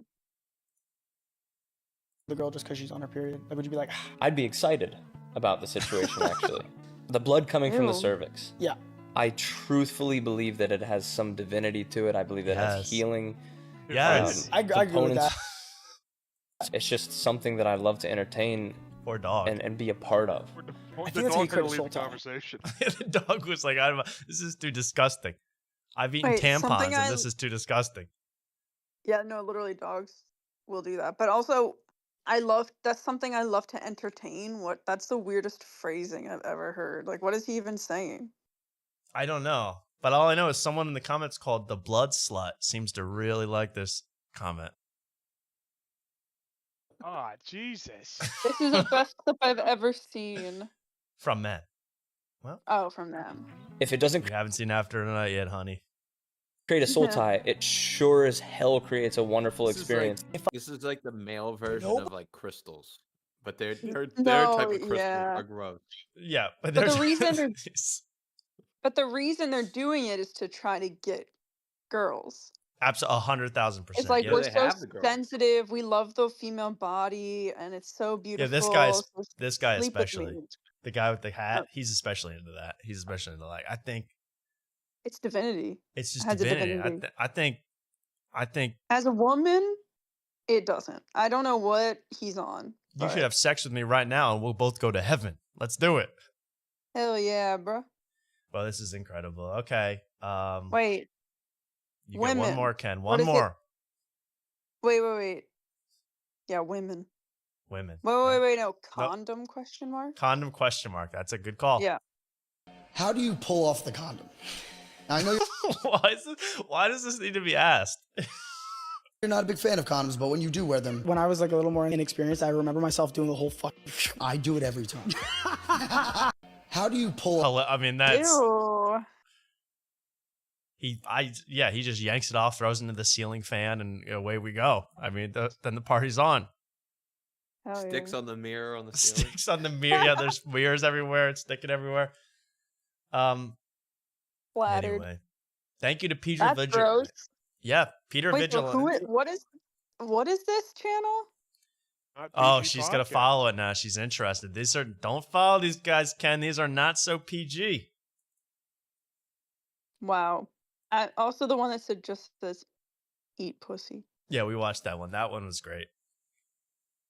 Okay, I'll have to Check it out. check it out. And I mean, I can already tell I hate these men. So Well, I'm not going to tell you our strategy then. So we'll figure it out. Well, you'll have to Okay. see it when it You're gonna comes. start. Are you guys gonna? Is it gonna be you and Mark saying like the same exact thing? You should mirror their videos like shot for shot. Yeah, that's what we're doing. That's brilliant. Exactly. You guys think so similar. You guys are meant to be together. We really are. We know what funny is, man. I'll tell you that. Well, Ken, we do laugh. We laugh and laugh and laugh. And All right, fertile. So it's fertile. And Ken, it was great to hear from you. Have a good night. We'll talk to you later. All right, bye guys. All right. See you, Ken. See you, Ken. Bye. Nice to hear from Ken. Nice to have a lady chime in about the PG boys. I feel It's nice to have a woman's voice on the show. You gotta have the female perspective. it is. It is nice. You know, I think it's How do nice. they feel about period crisps? And Yeah, do they? IUD I don't even know. I've never heard that phrase before watching Not So PG, but now I'm obsessed with period crisps. It's funny how insanely grotesque that podcast is. It is gross. I don't know how they came up with that whole thing. Now, I think that's enough of these fellas for now. Well, I have a good. This is actually. I've been listening. Okay, first of all, yes, don't worry. We are going to review the Jason Kelsey comedy talk show later. That's I'm new. gonna leave then. I'm leaving now. But before that, I've been watching or listening to. I listened to 2 episodes today of this podcast. This is real, called the Telepathy Tapes. Have you guys heard of this? No. This is it was like the #1 spot podcast for a day. It is a woman. She did this podcast about how telepathy, reading someone's mind, is real, and they're documenting it. There's real cases of it, and it's it's fascinating. Actually, it made me believe it. It's very well made, and they have tests and stuff. And I mean, I think there's a trailer, but let's watch the trailer. My son said to me, I can hear thoughts. And I said, impossible. And he said to me, you don't get the kind of gifts that I have if you lie. Let's please multiply 2 numbers and see if he gets it. Okay, what is it? 9, 0, 0. Unbelievable.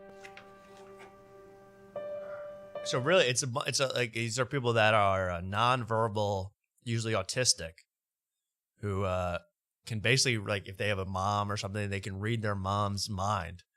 I believe it. It's insane. It's crazy. I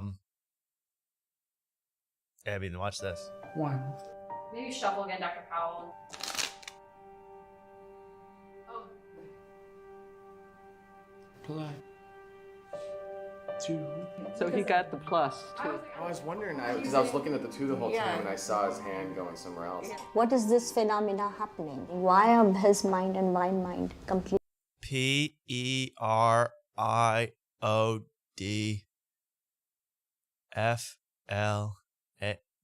Period. He got it. Period flakes. Okay. Connected. So anyway, this is fascinating. If you want to watch this on your own, no jokes about it. It is pretty fascinating, and it does make you really believe in it. I don't really know even what the trick could be. How it could even be happening. They had one where the guy was in another room and he knew what his mom was looking at from the other room. It was pretty fascinating. So you're telling me all these nonverbal autistic people that I've been making fun of in my own mind this whole time know that I was making fun of them? No. You know what? I've been thinking about that all. That's very true, and I've been thinking about that all today. Like the next time I see someone who I think might be nonverbal autistic, I'm just gonna start sending thoughts to them hard, seeing what they do. Yeah. But then they can't vocalize what you're true. But I was thinking, being like, to say. I was gonna be like, if you can hear me, raise your hand, lift your hand, see what would happen. Oh yeah, that would be pretty dope. I'm hoping for that, or just to fake that for a video. But I wanted to do this, Mark, though. This is not, not everyone that has this is nonverbal autistic. Some people are especially gifted. I've been watching you for a while, Mark. I think you might have the gift. So I would like to test it right now. Luke, you can be our observer. Make sure we're not funny business. Now, Mark, we have not discussed this beforehand. You have no idea what I'm going to do, right? Right. Okay. So here's how this is going to work. I have a pen here and some note cards. And I'm going to write down a number, Mark, between 1 and 999, okay? Now, I know this might be hard because we're not in the same place, but I think you have the gift. And I think you can do it. So I'm going to write down the number, and I'm going to think the number the whole time, okay? So you just look at me. We'll try to figure this out. And, okay, so a number between 1 and 99. See if 999. Let's see if you're really telepathic, Mark. Here we go. I'm writing now.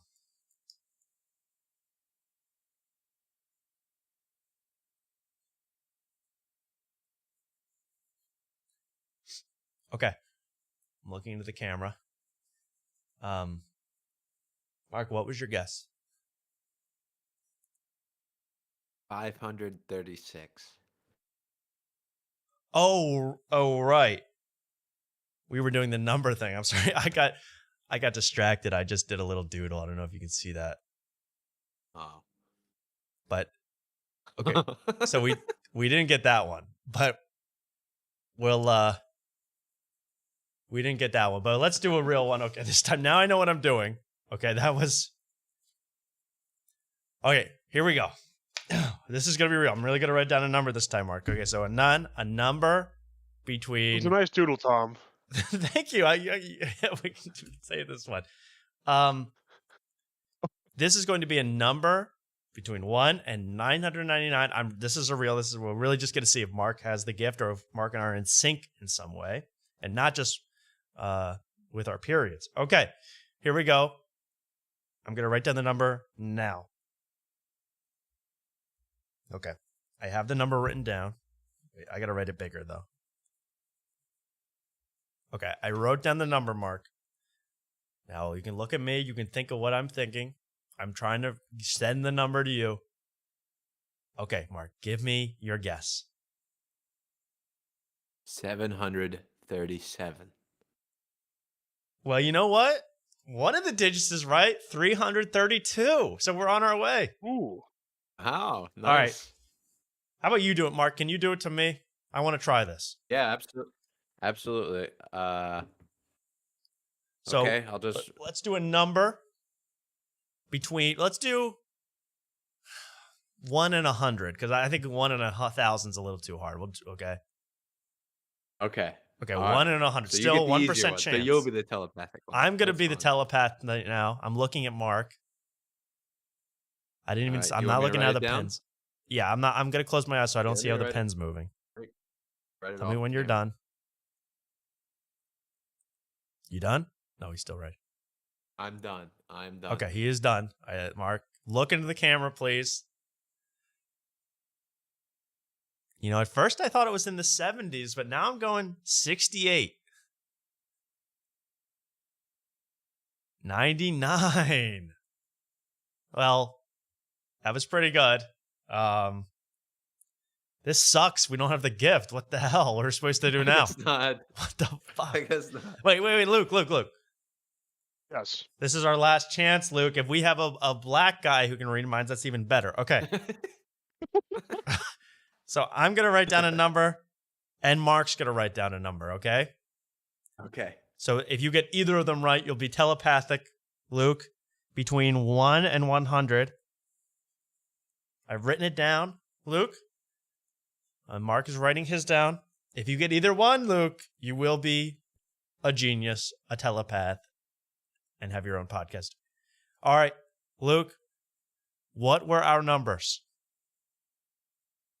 Your number is 2. Mm-hmm. Mark, your number 11. Oh my God. 31. And 23. Oh, damn it. Well, you know what? 3. I had 31. You said 2. 3 minus 1. 2. Yeah. And more. And what did you say for Mark? 11? 23? 23. Minus 2, right? 31 minus 23 is 9. Plus 2, your original guess, 11. I'm kind of right, yeah. What the fuck? How'd he do that? Wow, amazing. Wow. I'm a genius. Okay, well, okay, one more thing, one more guess, okay? I'm gonna write down who I think is the best roast comic in the whole world. And if you guys get this right, you're telepathic. The best roaster, the funniest guy in the whole world at roasting. And he knows Tony Hinchcliffe. Would you like to make a guess, Luke? I mean, Mark, read my mind? Well, can you count us down and me and Luke will say it simultaneously? Yeah. All right. This is the best roaster in the whole damn game. And just read my mind, guys. Okay, ready? 3, 2, 1. David Lucas. Oh my God! What the fuck? Oh my God, dude. What? Dude, no. I'm getting chills, bro. Wow. What the fuck? Dude, I might cancel you, man. That's crazy, dude. Bro, no. I mean, I wish you could, but I'm cancelable. I mean, it's not gonna happen. How did you guys? What the fuck? Someone said Beezer. I also wrote that down. What a fucking loser, dude. Dude, you're a telepathic loser. He's reading my mind, calling him a loser. The highly autistic guy is like staring at Beezer's like, why does this guy keep calling me a loser? In his own head. Loser. Wow. Fucking loser. Well, dude. shout out to that and everybody enjoy that. So that was my telepathy segment, but yeah, check it out. I believe telepathy is real now, and I will be working on using it to crush my enemies in the near future. That's what you use it for. I mean, you gotta use it to crush your enemies. Seriously. If I had the power of telepathy, but the problem is you get telepathy, and then like you can only read your mom's mind. How much must that suck? Yeah, that'd be terrible. Like you're like, oh, I could be dead. Right. Like, oh, I could go to Wall Street and read a businessman's mind about what's going to happen in the market, and then I could win. I can inside trade from my own head. But instead, it's like, oh, I got to get the noodles for the lasagna tonight. That's all you're thinking about. I assume that's all moms really consider. Or worse. Or worse. Yeah, exactly. And if you were the mom, yeah, what if you're thinking about, flakes and having sex and stuff, and then But I'm saying I'd be afraid to even think about those things. My crazy kid could read my mind. That'd be a hard life. But yeah. Either way, I'm telepathic now, and you guys are too. But again, yeah, don't let it be my mom. You don't really want it to be anyone you know only. You want to be able to read anyone's mind and turn it off. But I guess you can't turn it off either. It's probably really bad. But I believe that. I believe there is another way to communicate, besides verbally or body language or with a puppet, a la Jeff Dunham. There's a lot of ways to communicate to people, and including, not with your mouth, your brain. And Mark, what am I thinking right now? The next segment. That's right. Oh my! What the fuck? This guy's good. This guy might be nonverbal autistic. He's so good. I'm just saying. This is good. More things to do here. How about this? This is a good Joe Biden clip. I'm not doing much, but it's with politics. But this is the end of the Joe Biden legacy. It's ending very, very soon. And I thought this clip was just unbelievably funny. I don't know who this guy is, but Joe Biden will start the singing of happy birthday to this young kid at some recent event at the White House. I thought this was incredible. Happy birthday to you. Happy birthday to you. Listen. Happy birthday. Happy birthday. Classic Joe. All right. Now he had no idea what this Japanese means. Happy birthday, Otani. Happy birthday. It's insane because everybody knew how it was going to go, and it went exactly how everyone thought. It's still funny. He still nailed it. Yeah, one more time. Happy birthday. Either that or he just forgot the words to the song, too. He forgot the deer part. Yeah. And he's got a teleprompter. It's true, yeah. He probably introduced this kid. I mean, I'm going to find a longer clip, but shout out to Joe Biden for once again proving that he's the funniest president we've ever had. It's a shame to see him go. Joe would have won. I'll miss him. Yeah. Joe would have won. And give me a second debate, man. come on, man, one more try, man. I'll be awake this time, I swear. Maybe Joe Biden's just going into his, nonverbal mode, and he's just gonna telepathically run the country, and we don't even know it. Did you see he's trying to like pass all this stuff in the last couple weeks here? Like he's trying to ban cigarettes or something. Yeah, that's great. Yeah, he's doing all like the most unpopular stuff right at the end. Yeah. He's like letting every single like multi-time murderer and rapist out of prison, commuting their sentences, pardoning them, or taking them off death row at least, and then banning cigarettes, banning oil drilling, banning this, banning that. Hey, Joe Biden, ban this, buddy. Uncancelable. I'm uncancelable. There it is. Anyway, amazing. How about this clip is incredible. You're going to love this clip. You might have seen this. This guy accidentally shoots himself during an interview. Did you see this? No, this looks interesting. This is unbelievable. I don't know what podcast this is. I'm trying to get their lighting because it's very purple. But let's watch this guy shoot himself. This is incredible. Those were your choices. Guy on the right. Oh. Oh, Mark's blocking it for everybody. Wait, I got to move Mark's head. One more time. One more time. So we can see this guy shoot himself properly. Those were your choices. Oh. Who shot who? Somebody got shot?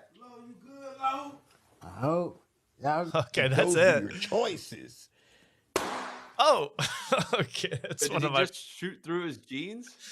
I think he just That's handling it? down his pants and shot himself in the leg. Wouldn't there be a bunch of blood? I guess it just happened. I mean, this is only a 10-second clip. Shot who? Who shot who? Who shot who, man? Where's the Gettysburg Address, man? What's going on, man? It's a war? He looks like he's about to riff on it. Like, yo, Who shot having who, a good man? time. This is a shame because I think they were getting into, the whole thing about would you have sex with a woman on her period, but this got interrupted by gunfire. Is he gonna let the blood dry, or was he gonna? Is he gonna let it be flakes or what? Somebody got shot? I love that. How does this guy not know the guy shot him? The guy right next to him shot himself. He's like, somebody got shot out there. Happened next to him. I hope. I hope I'm okay. I hope. Blew my own damn leg off. But really, I mean, I just don't get, like, who is that dumb to have, like, a loaded weapon, something that dangerous in your pocket just when you're going to be fiddling around doing a show. Like, to me, that's crazy. Uh-oh. Oh, my God. My chainsaw on my feet. Oh, my God. Oh! Ow! Turn it off. Mark, turn it off. Mark. Oh, it's on. It's on full. It's ripping off my feet.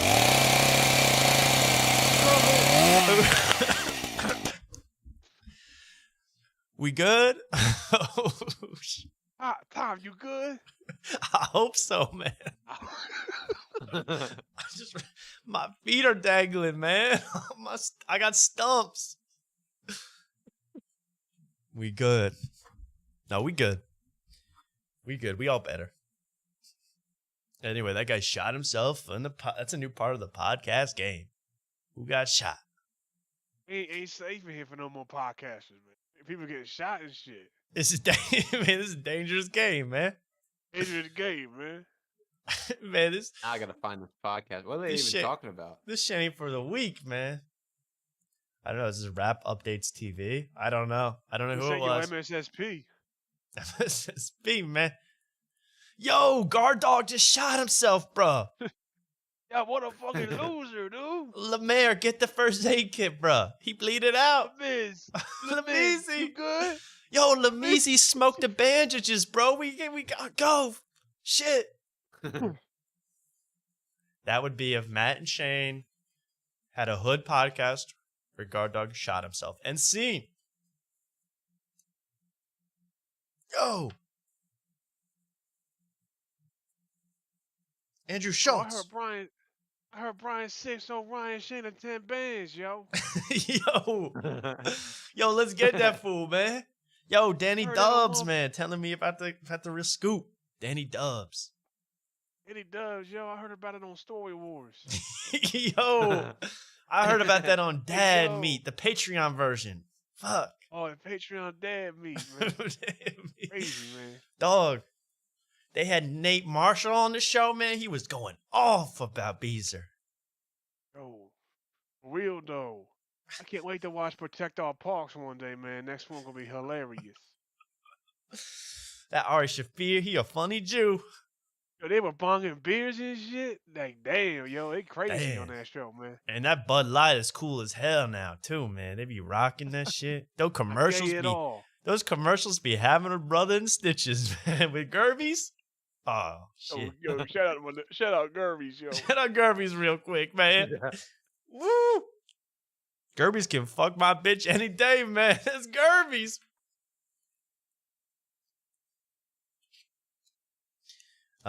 We always need to do at least 1 minute of Gerby talk to really have a full after tonight. I think it's. I'm gonna start the black version of tires. Call it rims.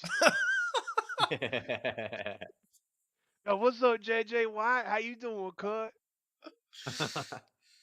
Yo, JJ, I'm sorry I called you the N-word in 7th grade, yo. Yeah, it's whatever, man. You need your rims fixed? Oh, we can't do your rims until you get that weed smell out of the car. Can't smoke inside the tire shop? What are you doing? What are you, Shane? He's gonna kill me if my dad comes here. Oh, Shane, Guard Dog, help! Shane, Blizz, help! Oh, is that motherfucking Chip Chantry fixing my motherfucking car? Yo, is that my mofo Jake Matera in the house? Hey, yo, I saw them in Helio last week. What they doing in this motherfucking shop? Killed. Fuck. Damn, we need to start a hood MSSP, man. What are we doing? Oh my god. I don't know. I think that is brilliant. They are, by the way, in 5 years, they are. Luke, you're gonna want your millions. They're gonna have a spin-off of tires called Rims. By the way, yeah, it's gonna be starring Lemaire. That's a brilliant idea, and they're gonna take that. That's gonna be theirs. I would like to play the nervous white guy on Rims, please. Oh, I'll be the Black Shane. You could be Gerbies. I'll be Mark Gerbies. could be Andrew Schultz. I'll be Turbies. Lamar Todd could be Chip Chantry. That's right. Wait, is Chip Chantry in the new season of We pray. Oh, we only hope. If not, I'll stop. It's also watching. confusing. I mean, who was on Tires season 1, season 2? Was Shaner on there? Ryan Foster might make an appearance. We don't even know yet. Ew. Oh We're gonna start the motherfucking Stanky show, man.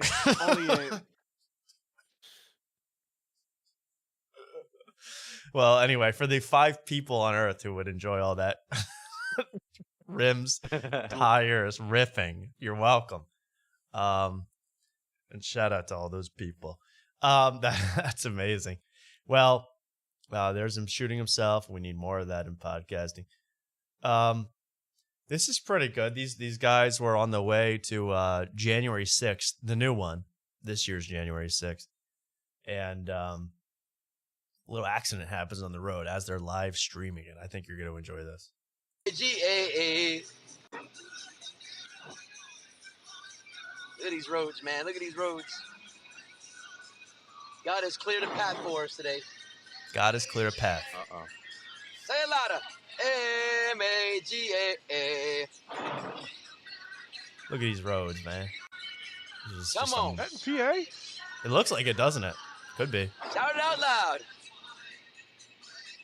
Oh, I would never drive on these roads. Oh, look at this. Wait, here we go. Oh. Oh, shit. Oh, no. Oh. Yo, who got shot? What the hell? Y'all okay? Oh shit. Yo, Mega Patriot, you good? Yo, grannies for Trump. We good? What's going on? No, we're not. Oh no. No. Oh, that doesn't sound good. Ooh, that's a horrible That sound. doesn't sound good. Anyway, the Bro, fact there's so only she 20. was just like, "Oh no, we're fine. We flipped, but I'm just gonna drive Yeah, out she- of here." Yeah, she does say like, "We're good." You do think? Oh. Listen. Oh shit. We're done. No, we're not. Oh no. Oh no, she says we're done. No, we're done. Oh yeah, we're done. We're done. Yeah, we're done. Also, they're hella late. Don't they count the votes at like 10 a.m.? I think they're already like missed noon. it, and I think what were they even gonna do? I mean, no one was there at the Capitol. It was snowing, and they want to support Trump, so there's not even any rioting to do. Yeah, I don't. But then they just gotta be like, "Hey, we need to call 911. The stream is over." But I've never seen that little time between God has opened the roads to us today till them crashing. It was like a 15-second break between God opening the roads. It's crazy that a MAGA patriot is letting a woman drive his car. I was thinking that too. Yeah. What about our traditional values? It wouldn't have gotten in a car accident if he was driving, I bet. Well, you can probably figure out where this is on the based on. Yeah, can you read that? I don't know. It does look like Pennsylvania, absolutely, but Yeah, we based don't on know. those walls on the No, side what of was the the road, it looked highway? like PA. I don't know. You can't What was read it. I the- mean, if you could. Oh wait, No. Go back. Go. You could 63, 83, Let's go. I-83. All right, well, let's go. Let's go frame by frame to figure this out. Find their bodies. I think they're in the 83. mountains of Virginia. 83. Yeah, that's. I think that Okay, so this is goes not in down Pennsylvania, but this is Virginia. this is the Donner Party now. I'm afraid that MAGA mommy ate MAGA patriot. It's gonna be the Donner Party with no seed oils. Yes, this is right. RFK Jr. approved. Cannibalism.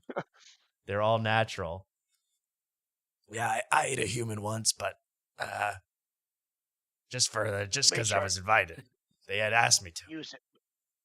Actually use beef tallow to cook the fat in, so it has no GMOs inside of it. It was amazing. The natives, they cooked and ate my third wife, but we recovered, and They say if you eat human meat, it actually makes you crazy, but it's actually your natural state as a primate human is to be crazy, so that's why you should eat human. yeah. My heartbeat is now at a constant 200 beats per minute because of the human meat. You How should it's be supposed eating to at be. least 28 grams of human protein a day. Don't make sure you don't eat any. No Doritos though. That's No. bad for you. You can't eat that. Now, if you want to mix some greens in with the flank of a human, that's fine. It's fine. Broccoli, spinach is good too. Just wash the spinach first. Make sure the vegetables are in a non-GMO form, so you can't have any bad pesticides come in and kill you. You always gotta want to look for the label on a piece of human meat that says pasture raised, grass fed. Asian meats. You need to eat African American meat. That's the high in microglobin. Yeah. Now I'm the afraid left this has been bit might be a trying to little not racist tell you that for if I years. continue. The left Oh, tries wait. to hide that multiracial meat's the worst. The good is the best for you, but the left tries to hide that. They want you to eat white. Even a people mixed first. child is pretty good, but you want that. This may have been. I'm sorry to interrupt you guys, but this may have been in Pennsylvania. Oh, I-83 goes wow. right down PA through York into Maryland. Let's find that car, sell it for MAGA scrap. Yeah. I think the hood, if you go back, the hood does look like it's decaled out with Trump stuff. Oh, I'm sure this was a MAGA mobile, man. Yeah, I don't know how you see that, but yeah, it looks like right it. there. Yeah. It is all. Yeah. It is all decked out. That's I being think the Lil, cop pulling up I think the- Lil, the worst part was I think Lil Pump was in the sunroofs waving around and celebrating.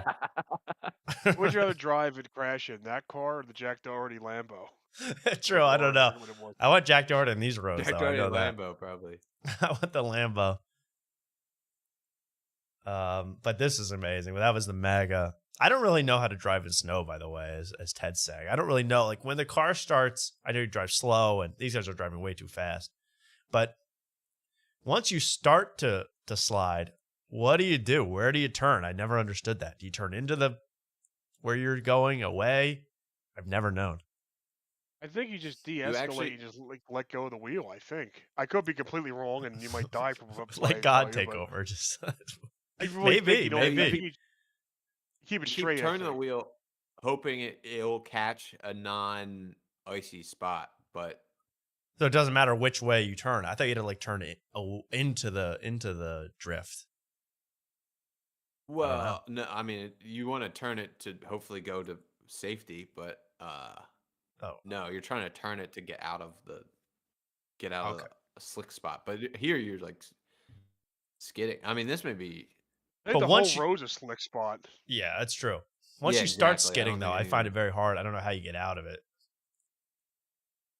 I hate when like you brake and like your brakes like are like popping because like they not popping but like your brakes are like that's terrifying. That to me is I'm like I'm about to die.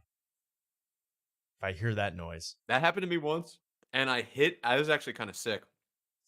I wasn't gonna stop in time, and I was in a left turn. I was going into a left turn lane, and I was supposed to stop. So I hit the emergency brake and spun it.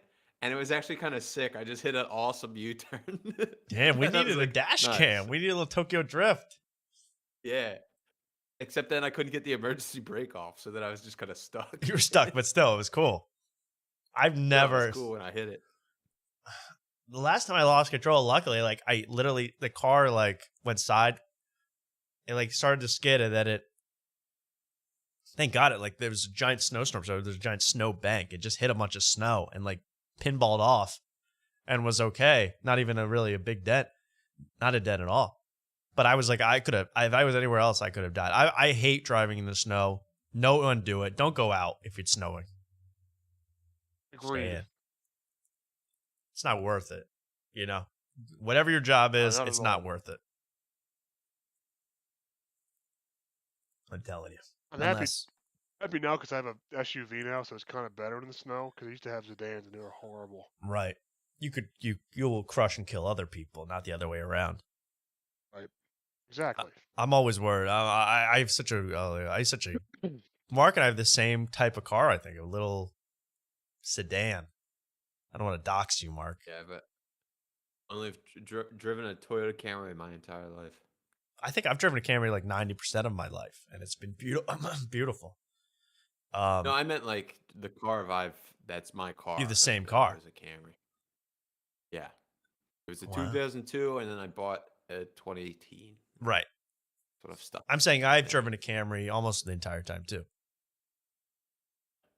Tommy. Yeah. I've driven other cars. Yeah, I've driven supercars. I've driven tanks. I've done it all.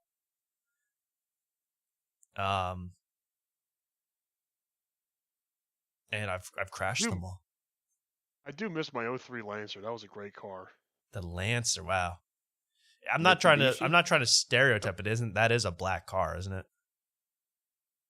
The Mitsubishi. I don't think so. Oh, it's not. No, I don't think I might be it is. wrong. No. It could be. Actually, I'm not sure. 2003 Lancer? Blackest car.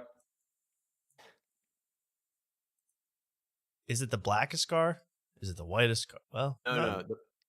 The blackest car that Luke ever owned was a Nissan Altima, and then yes, it had a airbrushed tag at the front, like license plate, which was awesome. Oh, that was my dad's. I still have that. That was my dad's. That was my white father's. That's amazing. The Altima. Yeah, that is. It was gray airbrush with black letters, and it said Cade. Whoa, that is sick. Yeah, it was sick. It was sick. That is sick. What happened to that car? I gave it to my sister. Oh. And you upgraded. And I got my grandfather's SUV. Beautiful. Here we go with less car talk. I know nothing about cars. I'm just making everything up about cars. I don't even drive a Camry. I don't even know what that is. I don't know anything. I just have to make it up as I go. With this car talk, I always feel like not like a man when guys are talking cars. Does that happen to anyone else? You start talking cars, I go, yeah, oh yeah. No, in my Camry, the transmission in that baby is wild. I mean, you could, ooh. The only thing I can do to my car is I can put in power steering. I can put in all the fluids. I can change the brake or headlights, and I can change the windshield wipers. That's the only thing I can do to my car. That's pretty good, though. That's a good amount of things. I like to let my fluids in my car dry, and then I wipe them on my face. Call back. Call back. Yeah, dude, fucking brake fluid flakes, dude. Yo, I got brake fluid flakes on my penis, bro. I got antifreeze poisoning. Fine. I become one with the car. The divine automobile. But that's if you can do all that, that's pretty impressive. I can do I think I've done the wiper fluid, but the oil, I'm too afraid to even do my own oil. Like an oil change? No way. I let the professionals handle that. I know I'll screw it up. I don't know. I'm gonna pour the oil into the air conditioning fluid. I mean, I'm gonna be breathing in kerosene. I just know it. Yeah. Also, I kind of want a mechanic just to look at the car every once in a while, just to make sure nothing is crazy wrong. You know what? I agree with that completely. But you know what? I went to this oil change place. I used to go there. I don't go there anymore because they do this thing where they're like, oh, well, it's like a Luke oil, so they'll change it right there, so it's convenient. But they used to have you. I don't know if it's because of COVID, but they used to have you go into like a waiting room and wait for the oil to be done. But they're like, oh no, just stay in the car.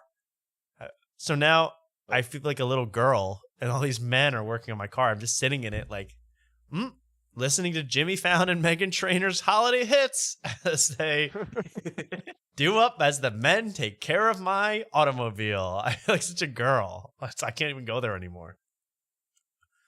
Yeah, I would feel the same way. I think I've went to one of those before, and I was like, I'll never do this again. It's awful. They knock on the door, they start asking questions. Like then the thing is that when they ask a question about something, and they're like, I don't know. They're like, how many miles in the car? I go, I don't know, 3. I don't live that far.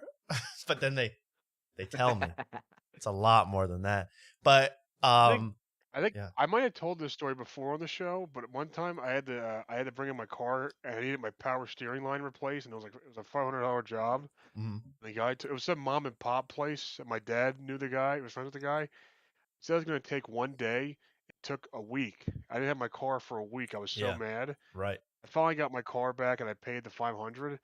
And the guy was calling me like over the weekend because he said he lost his flashlight and he said it's like $200 flashlight. I need that back as soon as possible. It's in your car. Okay. I lied and I said I didn't even check. So I said I just checked my car. It's not in there. And then on Monday, I'm driving back to college and I hit a pothole and I hear something rattle and fall out of my car. I look back, there's a flashlight rolling behind my car on the highway. Oh, that came out of the car. Yeah, it was hilarious. That's awesome. I just don't know. I don't know what's rattling. Last time I got my oil changed, like the guy was like, by the way, this was in your hood. It was like a piece of metal. It was rattling around. I don't even know what happens in my car when I'm away. I think magic elves take care of it when I'm not around. But my car, telepathic people. I think the nonverbal. I want nonverbal people working on my car only. But the old Camry is pretty sweet though, right, Mark? They don't fold up. They don't junk. They run forever. Oh, they run. You just gotta worry about the self-inflicted wounds that you do, like exactly, tires and stuff like that. Exactly. And I feel like, is it true? Here's my one question for you, you car guys, you car bros out there. Is it true that when you let the gas go down really low, that it's bad for the engine? You know, when you have like a mile left in the tank before you is that true? I heard that might be bad for the tank. I have heard that. But we don't know if it's true. You just heard that. Yes. Yeah. Okay. It's true that I've just heard that. Yeah. It's really I know. I've heard that all the time, and I'm like, every time I let it go sub 10 miles per hour in range. I let it go last time to dash. It actually said, I actually took a picture. It actually said 0 miles left. And I was going downhill. It was amazing. It was what a thrill. I do it for the pure thrill, but I think if it's bad for the car, I'm not gonna stop, but I never do that because I just don't want to be stranded. So I just don't Right. let it Oh, get there. it's Like 25 horrible. miles left is like that's my bare Panic. minimum. I was like, all right, I gotta, panic. It's horrible. I've It's never been absolutely stranded horrible. though, so I don't know. Once that happens to me, I'll probably stop. But I've never been stranded. Luckily. I've been stranded twice. It was horrible. Did you have to like walk to get gas, or did someone have to tow you? I walked to the Royal for like 2 miles to the Royal Farms to get a gas, like a portable gas tank. Yeah. And fill it with gas, and they were out of it. They were out of portable gas tanks, and I go, of course they are, because I need it, of course. I just called my dad. He got it for me. Oh, I was gonna say that's when you do the old siphoning trip. You open wide, you hold it in your mouth, you run back to the car, spit in that gas, spit on that thing. You put your thumb inside and you rub it on your underneath your You're eyes. good. My hawk meme coin is live! Yeah. You work on that thing. As we are over 2 hours into this beautiful show, and the car talk is over. But Can I use the bathroom real quick? no. I mean, yes, I'm trying to be nicer this year. Please go ahead, Mark. It will be. Of course you can urinate. What am I, an Amazon CEO? Go ahead.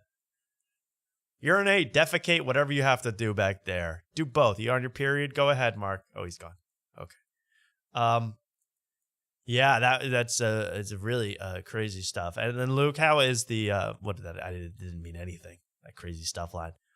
Luke, how is the local comedy scene? Have you been going out in the new year? What do you think 2025 looks like for Philly comedy? My New Year's resolution this year is to do more mics, do at least 3 mics a week, and I've Okay. been good so far about that. Have you done any this week? I did my first one this week today at Lady Brewing for one of the stinks, Jim Gillespie. I Whoa. did that mic. Yeah. How was that? I always hear them talk about that mic, but you know what? It's surprisingly like there's not many people that go there. whoa, no, like not a lot of comics. No, no audience at all. You'd think because it's Manny Uncle and like Grape Room is really good as a mic. You'd think if you do, but I don't know why it's not retaining audience so well. I don't know. It's an open mic, you know. You never really like. I'm always shocked when people are there for open mics. So you never really, but you expect a few. But then when there's regulars, you're like, what's going on with you? You're regularly. I don't understand people that go out to bars on like on weekdays. I don't like going to bars on weekends. Right. Yeah. Until I did comedy, I never went out to a bar. Like I would never go out on a weekday to chill. I guess you're an alcoholic, probably. Yeah, probably. Yeah. So that's probably most comedy audiences anyway. All from every level. So it's probably good to be in front of. But speaking of comedy, I watched the Golden Globes. Who saw the Golden Globes out there? Well, I didn't see it. Now, because I watched only because I heard Nikki Glazer killed, but I never saw any clips or anything. Right. No, I was really going to talk about Nikki's. But first of all, how was your bowel movement? Bowel movement, just urination. Okay. And no blood in that or anything? I mean, we need content for the show. No blood, just a good stream. I call it the divine masculine. What a stream. That is beautiful. Now, no, but I watched Nikki Glazer on the Golden Globes because I read a whole article about how she was prepping. I mean, they had 10 writers. She did a million. Oh my God, a new Two in the Stink just dropped. But anyway, with Drew Montana. This is Philly comedy at its finest right there. I can't wait to watch that. But Nikki, look at this. I mean, opening monologue, 4.3 million views from 2 days ago. That's a lot of views. We won't watch this because I don't want to get copyright strike. But that's what she looked like. Looking fly, Nikki, looking good. And it's got a nice thing going on. And she did. I got to be honest, I watched this by myself. no one around. I was laughing. I thought she had some funny jokes. She did the right material. You know, I remember covering Joe Coy last year. He had the worst bomb of all time, and he blamed the writers, and he ate it. He was horrible. And this is a real pro. And I want to say, like, I'm now a Nikki. I was before. But you talk about what comics do I like. I hate everybody. I think Nikki Glaser is talented. She's doing the right things. I'm not saying she's the funniest person to ever live, but she's funny. She knows how to do it. She knows how to play the game. And when you talk about the best roasters in the world, you know, we talk about, of course, the best David Lucas, Tony Hinchcliffe. Real comedy fans are going to dismiss Nikki Glaser. You know, real comedy fans, quote unquote, who watch Matt and Shane and watch Kill Tony, they're going to say, oh, she's mainstream. She's whatever. She's funnier than any other roaster. She is funny, better timing. You know, I know she's a team of writers, but she has better timing and better pacing than all these guys. That's a fact. So enough with, you know, still, if you asked anyone in Austin who was the major breakout star from the Tom Brady roast, it would be Tony Hinchcliffe. Oh my God, did you see him? Called Tom Brady the P word? A bitch? But I'm sorry, Nikki Glaser has turned her little appearance on the Tom Brady roast into every week on Thursday Night Football and hosting the Golden Globes. And she's going to host it probably next year or 2 years from now because she killed. Oh, yeah, fucking Nikki Glaser, yeah, fucking killed it on the Golden Globes. Show. We need her on the Oscars, bro. Pronto. After tonight should have their own awards. We do, you know, the end of this year, we are going to have a 2025 awards. Fine. I think it's time. We've done this show for enough time. We need a best of. And certainly there will be a lot of people to consider. But I'm telling you, Nikki is a good comedian. Nikki is funnier than almost every comedian that's talked about by Joke World and all these people. She's much funnier. And I know she's a woman. And that hurts. That hurts her. But I'm telling you, I find her, she's actually talented. She's actually good. She knows how to do the game. Mark? Tom, you're becoming a real Nikki Glaser. Glazer. Here we go. That one. I am glazing Nikki Glaser right now, and I hope she sees this because I need her attention. Loser, dude. Loser. Right. I'm sure if you ask Beezer, he'd be like, anyone that likes Nikki Glazer's a fucking loser. But I'm telling you, like her or not, she's better than most other comedians. And she handled it. I mean, we saw what Tony did in front of the biggest stage of all time. He almost caused a national controversy and for Puerto Rico to disband from the United States. You know, Nikki knows how to win a crowd. She knows how to do the thing. You know, we saw Tony when he had the biggest opportunity of his life. It didn't go so hot. He had to make a whole special talking about how it actually was funny what happened. He was in a personal hell until Trump won. And I still haven't gotten through all of Garbage yet. The Tony Hitchcock special. It's 18 minutes. I can't get through it. Did you get through that, Mark? Yeah, I ended up watching it till the end. Yep. And? I forgot what my even conclusion was. Right. That's what I mean. I don't even know. Stayed in my head. I forgot what I even thought when we were watching it live. I was just like, oh, is he still talking about all this? He's just retelling a story the way he wants to, I just remember all the punchlines were like low-hanging fruit. And there was some self-bragging comments in there. And that was that. There weren't any great bits. Yeah, I don't remember any great bits. It wasn't a Chappelle-style story where you're drawn in. And I saw Chappelle, by the way. I watched a little bit of Chappelle on Drink Champs with Nori. And you guys know Drink Champs? I don't know what that is. I've heard of it. I never watched it. Well, it's kind of for the black people. You guys wouldn't really understand. But it is Drink Champs. It's with DJ Nori and DJ ETF or something, ETF. Yeah, ETF, I think. Yeah, some kind of trading fund. Okay. But a stock option. Yeah, stock option. But they had Chappelle and a couple other guys, Black Star to be precise, Talib Kweli, Mos Def, and I think Chappelle I do think Chappelle's great. I think he's one of the best of all time. Honestly, can't stand upside. The last few years have been a little rough, but overall he's the best, one of the best of all time.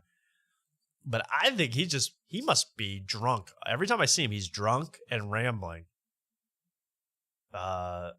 Telling some story that goes on forever. It's kind of entertaining, but you're like, if anybody else told the story, you'd want to get it over with. But he never. He's like, oh, he's lit all the time.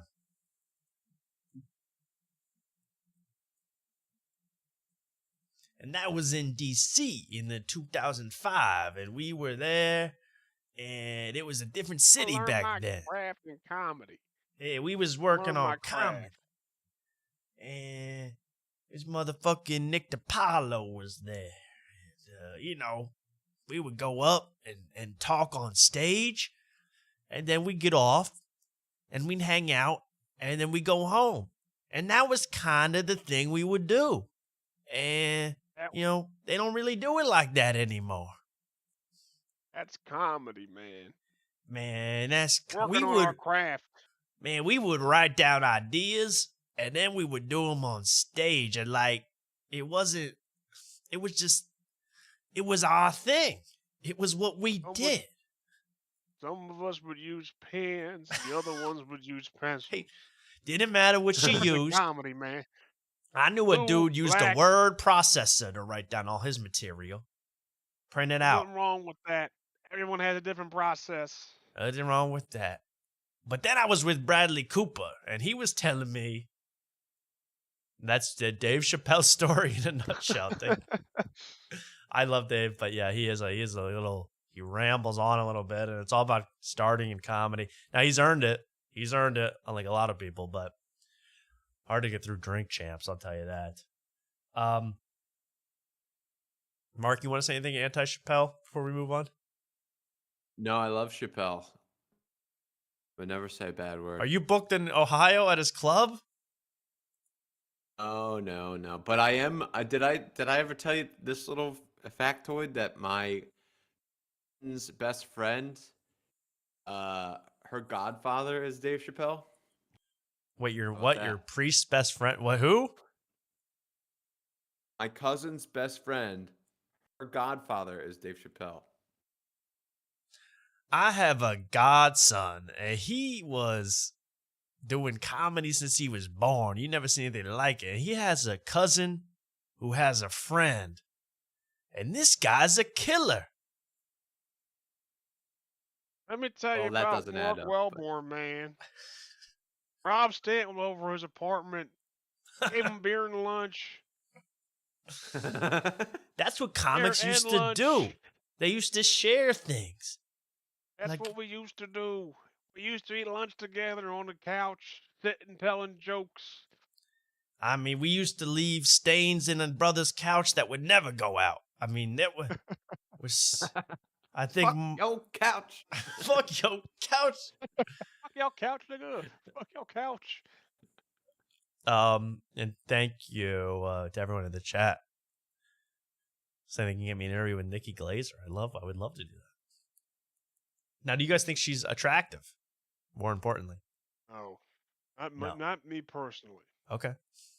Oh, Luke, you're never going to find a date for Yeah, Tom's what do you wedding. need a date for this That's wedding? I think she's attractive. I think so too. I would not date a woman in my current profession. Okay, we're comics together. We're co-workers. We can't be dating each other. These are lines you do not cross. You don't shit where you eat. But objectively, though, say if she was an I don't accountant. see it. Honestly, I don't see it. If she was at bar 13 and hitting on you, would you be attracted to Nikki Glazer in a fantasy land? I mean, yes. If she was at bar 13 hitting on me, yes. But me personally, I don't find her to be a Speaking belle of the ball. I want to tell a quick bar 13 story from when I was there, and I I don't know what your problem is, Luke. With the, I mean, she's attractive. She's just not my type. I understand that. What's with the grief over there, Mr. Mark? What is going on? Yeah, Mark is really upset. What do you mean? I'm not upset. It's just shaking your head at me. I am shaking your head at you. Man, I don't. You know what? No comment. Why, Mark? Because you think his standards are too think high? She's that attractive? I think your standards are way too high. Yeah, if she was a Nikki Glaser, if she was just a normal woman, she would be like a MILF. Yes, I agree. Right? I can't have my personal preference. I don't find her that attractive. I'm sorry. That's fine. I know you like Miss Booty and everything, but not every girl's Miss Booty. Booty is a queen. Miss Booty's a queen, Tom. I mean, this is a normal woman. You're not Nubian. Yeah, she's not Nubian. That's true. She's not an ebony goddess. So maybe you're right. Miss Booty's a beautiful woman. But you don't understand. I knew Miss Booty in the clubs. But the clubs of comedy. I knew Miss Booty back when her name was just Ebony. Yeah. Back when her name was Miss Rump. She used to be Rump Jr. But here's the thing. I'll say this about Nikki Glaser. She's got it looks to be a very nice figure. You know, seems to keep herself very nice in shape. And I get it. She's a little weird. But yeah, what is she, 40 something? I mean, she's a MILF. Plain and simple. I don't think so. I think she's a fine woman. I'm not saying she's ugly. Okay. I just she's not my type. This is what's going to tear apart our friendship and the show, I think. I think it's over. I'm not going to the wedding. You nailed it. 40? Yeah. 40, yeah. Honestly, I thought honestly, she'd be older. She could be a little older, but I think she's put a lot of work into herself, and she's doing great. So shout out to Nikki. What was my whole point? I had a whole thing not about I think Nikki. Whitney Cummings is more attractive than Nikki Glaser. Is that bad? No, I think that might be true. Yes.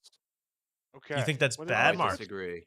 You disagree? Yeah, because Whitney, you can clearly see the plastic surgery. True. You can't tell with her? She has plastic surgery. She has lip fillers. Well, yeah, obviously. But it's more obvious with for Whitney. It's like Whitney's older, apparently obvious. She has a boob job, everything. Yeah, true. Whitney is more fake. Whitney's fake in every way. I think at least Nikki is a little more pleasant, and she's very strange too. You know, she has a producer boyfriend. They've been dating for 10 years or something. Long-time producer boyfriend.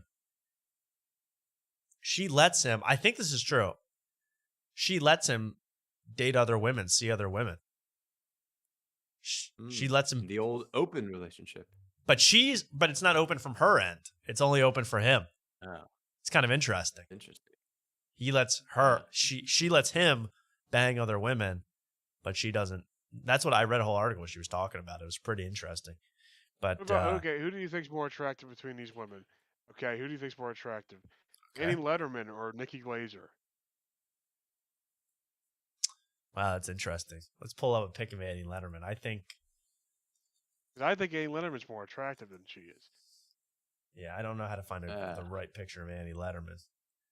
Annie Letterman, she's a local girl, by the way. I will say Nikki Glaser has a more attractive personality than Annie Letterman. That's true. That's true. That's not part of what we're saying, though. It's just a look. I disagree. I actually disagree. See, I guess I have a thing. I like a more pronounced eyes. I don't know what that mean. I don't know what that means. I like bigger eyes on women. I always preferred that. Yeah, I mean, she kind of. I don't know.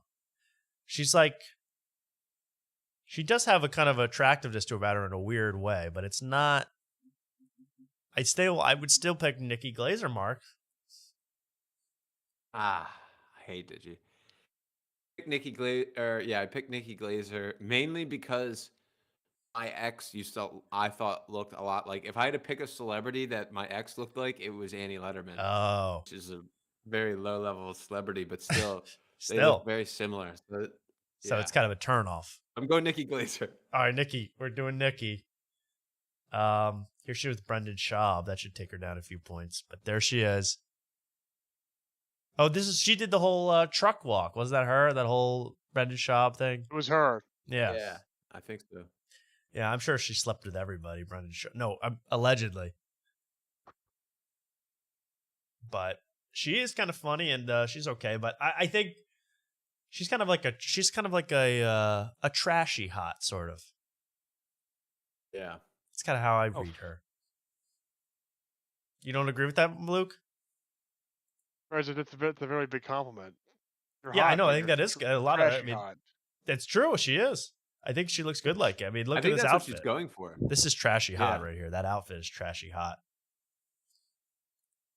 You know, it's kind of like D. Reynolds from Always Sunny style of dress. Kind of trashy level. But you know what? She pulls it off. I think she's probably... Has she slept with Joe Rogan? Probably. Probably. But that's just a theory. Just your fantasies. Just want to... Yeah, actually, you can read about it on my fan fiction site. You know, I'm actually fascinated. There's a site called... I can't really... AO3 fan fiction, I think. Yeah. It's a site called AO3 fanfic. I've been so interested in this. I didn't know about this till recently. And you can look up anybody and then any celebrity and like someone has written an insane fan fiction about them. This is not a planned bit, but like if I looked up, like look, I might try this. I don't know if you can't really read it without signing in. But how do you spell Nikki Glazer? Nikki, like I bet there's one about Nikki Glazer.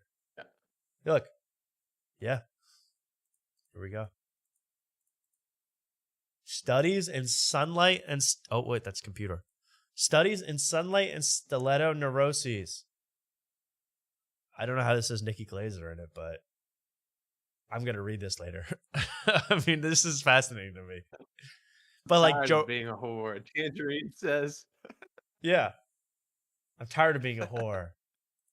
Let's do Joe Rogan. Now there's a lot of Joe Rogan. Like, well, I want to read some Joe Rogan erotica. Joe Rogan Experience number 1070. Lord Voldemort. See, that's a good episode. That I want to read about. Joe Rogan and the Donald Trump and the some of them, not all of them are porn, but a lot of them are. Let's do that Trump one, but let's have Luke do Trump, and you'll be Joe. I know, but you can't read them. Oh, we'll do that little clip. Can you read that? You read that, Luke? Yep. I have nothing to say about it, quite frankly. Then why should I have you here? Because I'm quite smart, and without me, you'd be cast into hell. Does the Trump gesture? Yep. That's why I do this with my hands. I'm constantly closing a portal that's about to open. I'm a very good boy. People love me for doing this. Okay. I'm saving the world every 5 seconds. You lie all the effing time, man, but that's okay. I lie all the time to save my marriage. We all make offerings, Joe. Sometimes you need to kill one to save two. That's just how the world works. That's what the podcast should have been. That's brilliant. Unfortunately, you have to agree. So I decided. I'll side edit. I'll let you know what's the sexiest Joe Rogan fan fiction, and we'll read it on the next show. Wait, is there somebody write something about Tony Hinchcliffe? That's all. Oh yeah, that's a great one. Yeah, Tony. See, this is a great site. Wrote it himself. Yeah, true. Probably. Oh, there's not one. Oh yeah. Oh. Wow. What's this one? James Hinchcliffe. I don't know. Lessons in Lust. I hope that has Tony Hinchcliffe in it. Gay Panic. Anal Fingering. This must have Tony Hinchcliffe involved. It's James Hinchcliffe. Oh, okay. Kill Tony? Just type in Kill Tony? Oh, Kill Tony. That's a good idea. But that's going to be like, the time I killed Tony the Tiger. Like this, you know. Yeah. Insane. Kill Tony quotation marks. Let's see. Whoops. That's Kill Tommy. Kill Tommy. Oh. An even better show. That's even better. Tommy. Fucking animal. He can't even type. Son of a bitch. Kill Tony. I'm going to kill Tony. Who wants to kill Tony Stark? Tony Stark. Fuck. All right. Well, that's, you know what that means. We got to write a gay fan fiction about Tony Hinchcliffe. That's our next project. Project time. New project. This is incredible. Well, anyway, I'll work on this. I'm seeing if there's anything about the Austin Cinematic Universe fan fiction. I'm scared to even search for Lemaire Lee or Beezer. My fan fiction would be, it would be called Beezer Gives Back the Money. That would be my fan fiction. It's never gonna happen. A lot of things about Tony Stark. See, but I'm saying you could look up like anybody. Like there's like gotta be a million Tony Stark sexy videos. That's awesome. Okay. Well, there that goes. And I think if we're going to wrap up this show soon, there's only one thing to do, which is to do Austin street fights. I think there's a new one, Mark. Yeah. 3 days ago.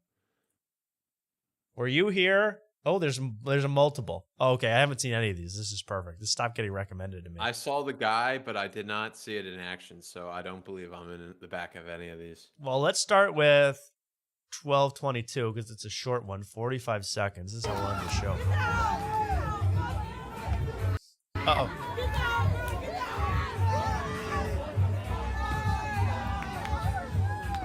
Now we have the usual suspects, but it looks like we have a crew because these two women are in the same outfit.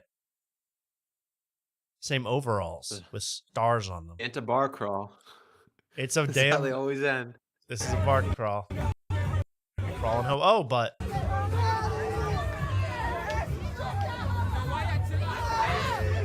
They're totally wrapped up. They're actually making love now, officially, I think.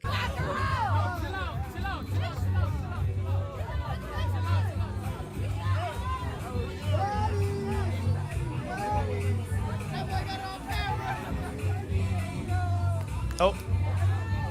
One knee to the head before it was all over.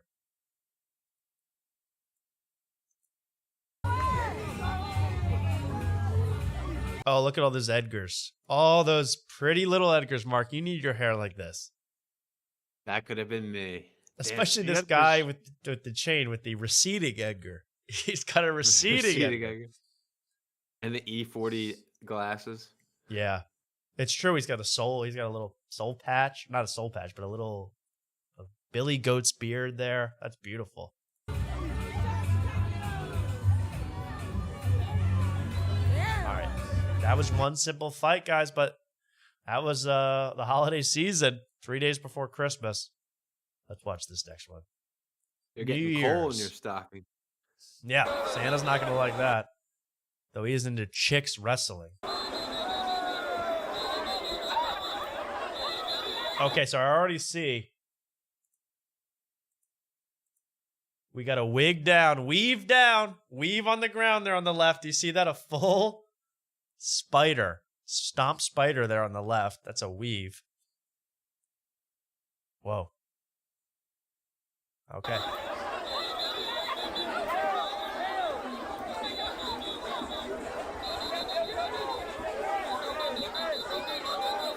Cops are in.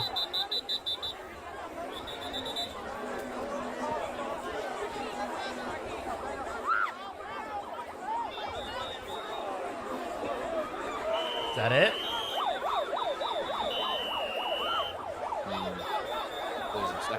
Now, do you know this place, Mark? Chupacabra. Yes, that's where all the streetwalkers are. Oh, really? Located. Yeah, there was an open mic in there once, and there was like girls that like these trashy girls coming in and out, and you're like, oh, I see what's going on here. And then they started like heckling me, and I was doing this like Christopher Columbus bit. I was getting nothing. I started doing like a sexual material, and they're like, oh, and they started getting into it, and I was like, okay, I see what's going on here. You ever have your period and be just, oh, you don't want a man to talk to you? Yeah. Yeah. We all know about that. You look a lot like JHB Team. Well, that's funny you should say that. That's my cousin's best friend's godfather. I don't know who JHB Team is. I'm sorry. I don't know who that is. But I'll look it up. Mark, can you look that up? Yeah. Team? JHB Team. Might be a prank. Might be a porn link. No, it looks like it's a guy. Oh. Uh-oh. It's not flattering? No, Oh, I no. think you look better than this guy, but yeah, there's some bad pictures. Let me see what the hell this is. Oh my god. What are you on? Have you seen me on my good side? Because I don't know if we're... I mean, successful. I'll give him that. This guy He is... has more subscribers. He has more subscribers than me? Okay, this one is really bad. The one that says, I was invited to speak at the Esports Awards. I hope that's not who you're comparing me to. Look at that. One more time. Look. So here's me giving a speech for my 5th grade graduation. That looks like me from the 5th grade graduation. It looks like me now. Yeah. That's more like it. The reason why I'm bringing this up is because the Esports Awards reached out to me and asked for me to present an award. Now, what is the Esports Awards, you may ask? I don't... Okay, that was it. That's all I needed to know. But, wow. So this could be me. Okay, I'll take it. There he looks pretty normal. There you go. I'll give him that. All right, well, thank you for the comparison. Please like and subscribe to JHB Team. Sure to like, comment, And subscribe. I don't even have that anymore. I don't know where that sound went. Oh. Wait a second. It's got to be here somewhere. We got some better ones now. We have... These are bad people. These are, in many cases, I believe, sick people. I don't know where it is. I really... There seems to be a lot of talk about the dessert I requested for my birthday show. See, that's my favorite. That doesn't get a lot of use, but that's my absolute favorite. That's Whoopi. I like Damn it. the Rogan one's my personal favorite. What's the Rogan one? It was a complete fucking murder. Yeah, see? Do I have that? Oh, see, I have the problem is I have a million of them. We got to go into it. I'm speaking. Okay, that was good. Murderers. Who was just a straight up murderer. Yeah, that's a classic. That's got to be safe because that can be applied to, Nikki Glazer. Who was just a straight up murderer. Beezer? Who was just a straight up murderer. Rogan. I know you like everybody, but you can't be talking about David Lucas. Who was just a straight up murderer. Right. He's Who actually... was he actually talking about in that He's actually... Who was he actually talking about? I don't know. I have no idea where I clipped that years ago. I have no idea. It could be about 10 mil. Could be about Gillis. Could be about Keeves. Could be about Tucker Carlson. It could be about anybody. We don't know. Any and all crime. It's like an older comic you never heard of. And then Yeah, that's what it was. It was like a guy from Boston from the 1980s. Kevin, Matt Foley or someone like that. Someone. Yeah, Kevin something. Let's just go through one or two more of these. Namaste. There we go. That was pretty good. I don't think I've heard that one. That's a good one. I forgot about that. Namaste. That was a good one. Is that Trump? That's Trump. Yeah, speaking to a bunch of Indian people one time. Do I have like, comment, and subscribe, though? That's really what I'm looking for. Namaste. Namaste. No. Trismegistus. I mean, wait, that's a classic. But That's a classic, yeah. where the fuck? Like. Oh, okay, here it is. Hope it works. Be sure to like, comment, and subscribe. Yeah, that's what I should be playing all the time. Okay, these have all been saved, the liked ones. So now we know. And then we can all... I'm gonna go to bed. And I'll see you. Okay. Enough. It's only funny for so long.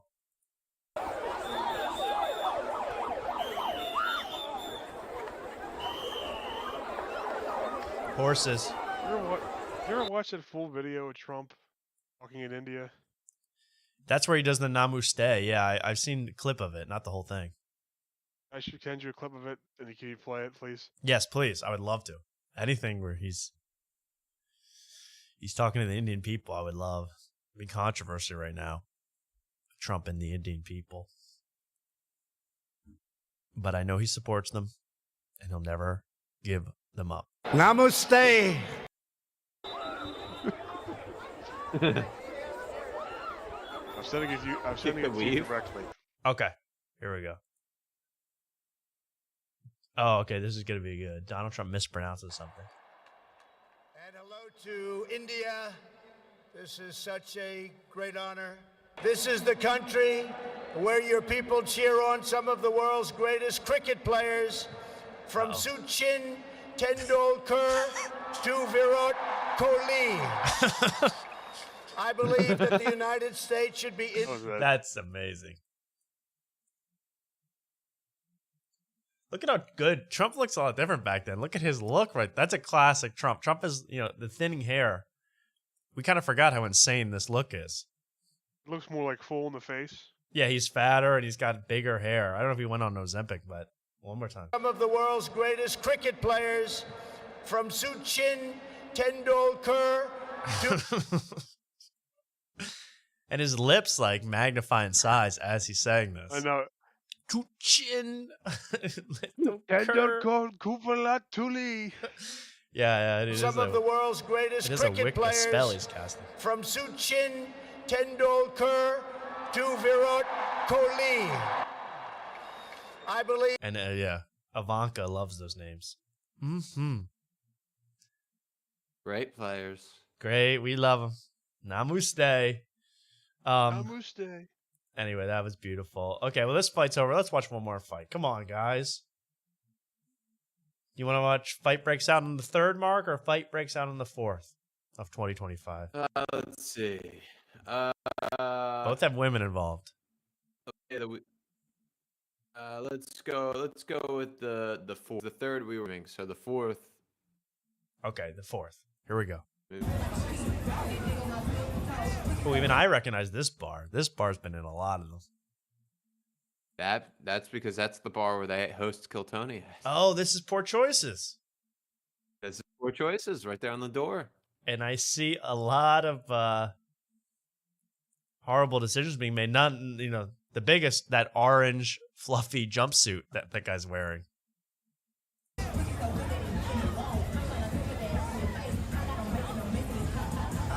Dragging this woman out. Oh my god. Oh my god. Half naked. I mean, I don't know. Did someone rip them in the fight, or is that what they're supposed to look like? This is a naked chick. Yeah, but look at that guy's underwear. Those are cool. Those are pretty He got sweet. ramen noodles on his ass.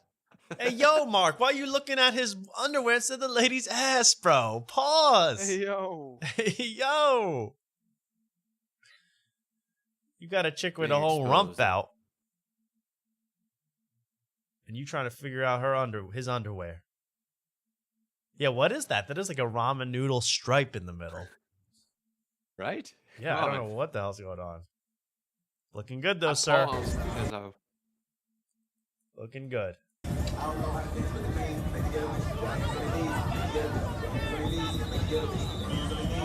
Oh my god. Oh my god.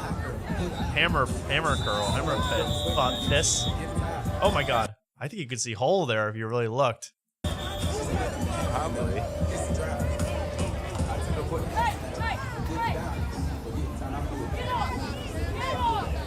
They had to wait for the chick cop to come in to even touch this woman, or else there'd be a lawsuit. She's wearing no clothes.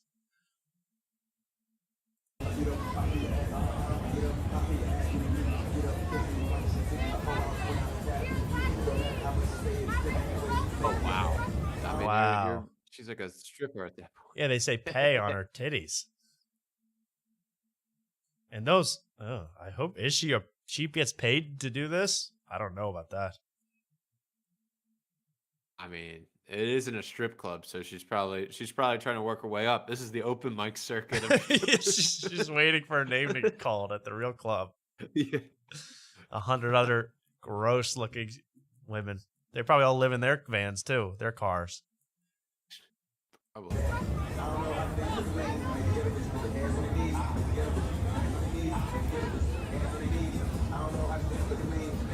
We're back to dancing. Everyone can dance again. I need to come to Austin. I need to see this freak show for myself. I'm sick of not seeing it. Yeah, you do. You need to get down here and smell the roses. I need to see what the hell's good. This is chaos. We'll go with you, Tom. Yeah, Luke, let's do a trip. Let's do it. There's enough room on Mark's couch for the two of us.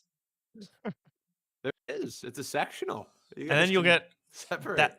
If my math works out, that means you're going to get 2 lunches per day for free and 2 beers. Ooh, and beer. Yeah. And beer.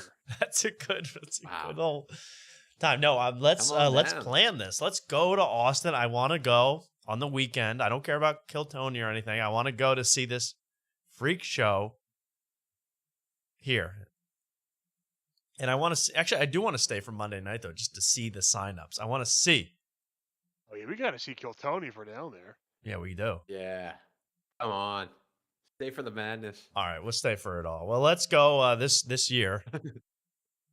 Yeah. Yeah. What's a good time Bachelor to come, trip, Mark? Bachelor party? Bachelor party. Bachelor party. Yeah, exactly. Seriously. I mean, anytime. It's gonna be hot as hell in the summer, so I guess either the spring or the fall. Okay. Unless you would have come in the summer, it's less busy. But I want to see I want to see like, the best of Austin. I feel like 6th Street is more active when school's in session. So okay. So we'll go. Yeah. We'll have to go before like the end of April. We'll have to go. Yeah, I guess so. Yeah. Okay. Well, let's plan it, Luke, and we'll show up to Mark's house unannounced some weekend. Yes. Yes. Okay. I'm serious. I want to go. I want to vlog it. I want to film every fight. I'm gonna get Mark involved in every fight, and we're gonna see what we can do. I have a fear of flying, but I will make time to go down to Austin. I will do it for Mark. Good. You guys get on the same flight. Tom will hold your hand. I'll hold your hand. Yes, we need that. We need that. But don't get mad if I fall asleep on your shoulder, Luke. Oh, I wouldn't be mad. I'd be very happy. Okay, good. That's what I wanted to hear. I'm amazing on a flight because if you want to, I don't really. Well, I'm amazing if you don't want to interact because I just fall asleep instantly. I don't. I can't fall asleep in anywhere besides my bed. Really? Yeah. I fall asleep in the car easily, but I can't on planes. It's just too tight, small. It is too tight, but I still fall asleep. Now, does that have something to do with the 2 Xanax I take? Maybe. Maybe it does. But no, I really want to go in the next couple months, so we'll figure that out because that'll be a whole new adventure for After Tonight. See what the world has to offer before I'm taken. I'm a taken man. We're gonna go to Poor Choices. Hopefully, it doesn't make you change your whole decision and be like, "Oh, I have to be. This is the life I have to live." This is where the action is. If I want to get accidentally maced while I'm eating at a food truck stand, this is where I gotta be. Austin, Texas. And I need to see Kill Tony. I need to just watch people sign up. I want to be in the line to sign up, but I don't want to go up. I'm not going up on Kill Tony. Okay. So I got to figure it out. I wouldn't. You wouldn't, Luke? You should. I would sign up. Oh, you would? Yeah, you should. You and Mark should. Tom, Tom, you're going to be sitting around for a while. At least sign up your name, so at least if you could go out there, do your Matt Rife joke. It was killer. you think it's still going to be relevant? My Matt Rife material. Yeah. Matt Rife will always be relevant. I tell you, I did want to tell one quick Bar 13 story that I was there, and I was a very fun time, and I went up and I did 5 minutes people were telling me it felt like no time at all. It went by in a flash. They were hands on their knees, make them ghetto bitches put their hands on their knees laughing the whole time. But I got off, and then Mark was up right after. And Mark, you were doing some kind of character that I never really got to see. Father Better. McGillicuddy. Father McGillicuddy, your priest character. I didn't see it because I finished my set. I went to get a beer, and this woman who I've never seen before comes up to me. Yeah. And she goes, "Oh my gosh. Did I tell this story last time, Mark? I don't think so." No, you told me this in person, though. Yeah, I told you this in person. She came up to me. She goes, "Listen," she's like, "my name is whatever." Her name is Jillian. Do you know a Jillian, Luke? I don't.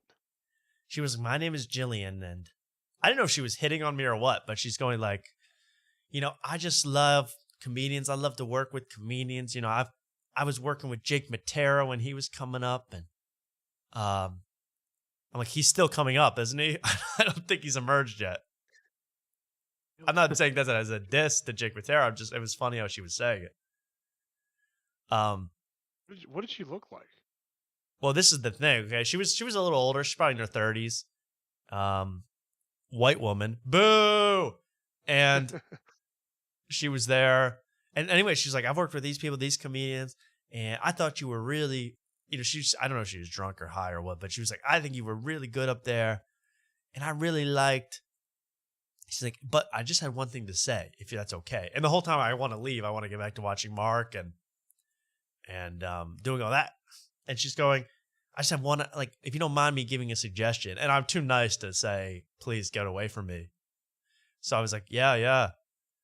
She goes, because I had this joke, and it's really stupid, but the punchline was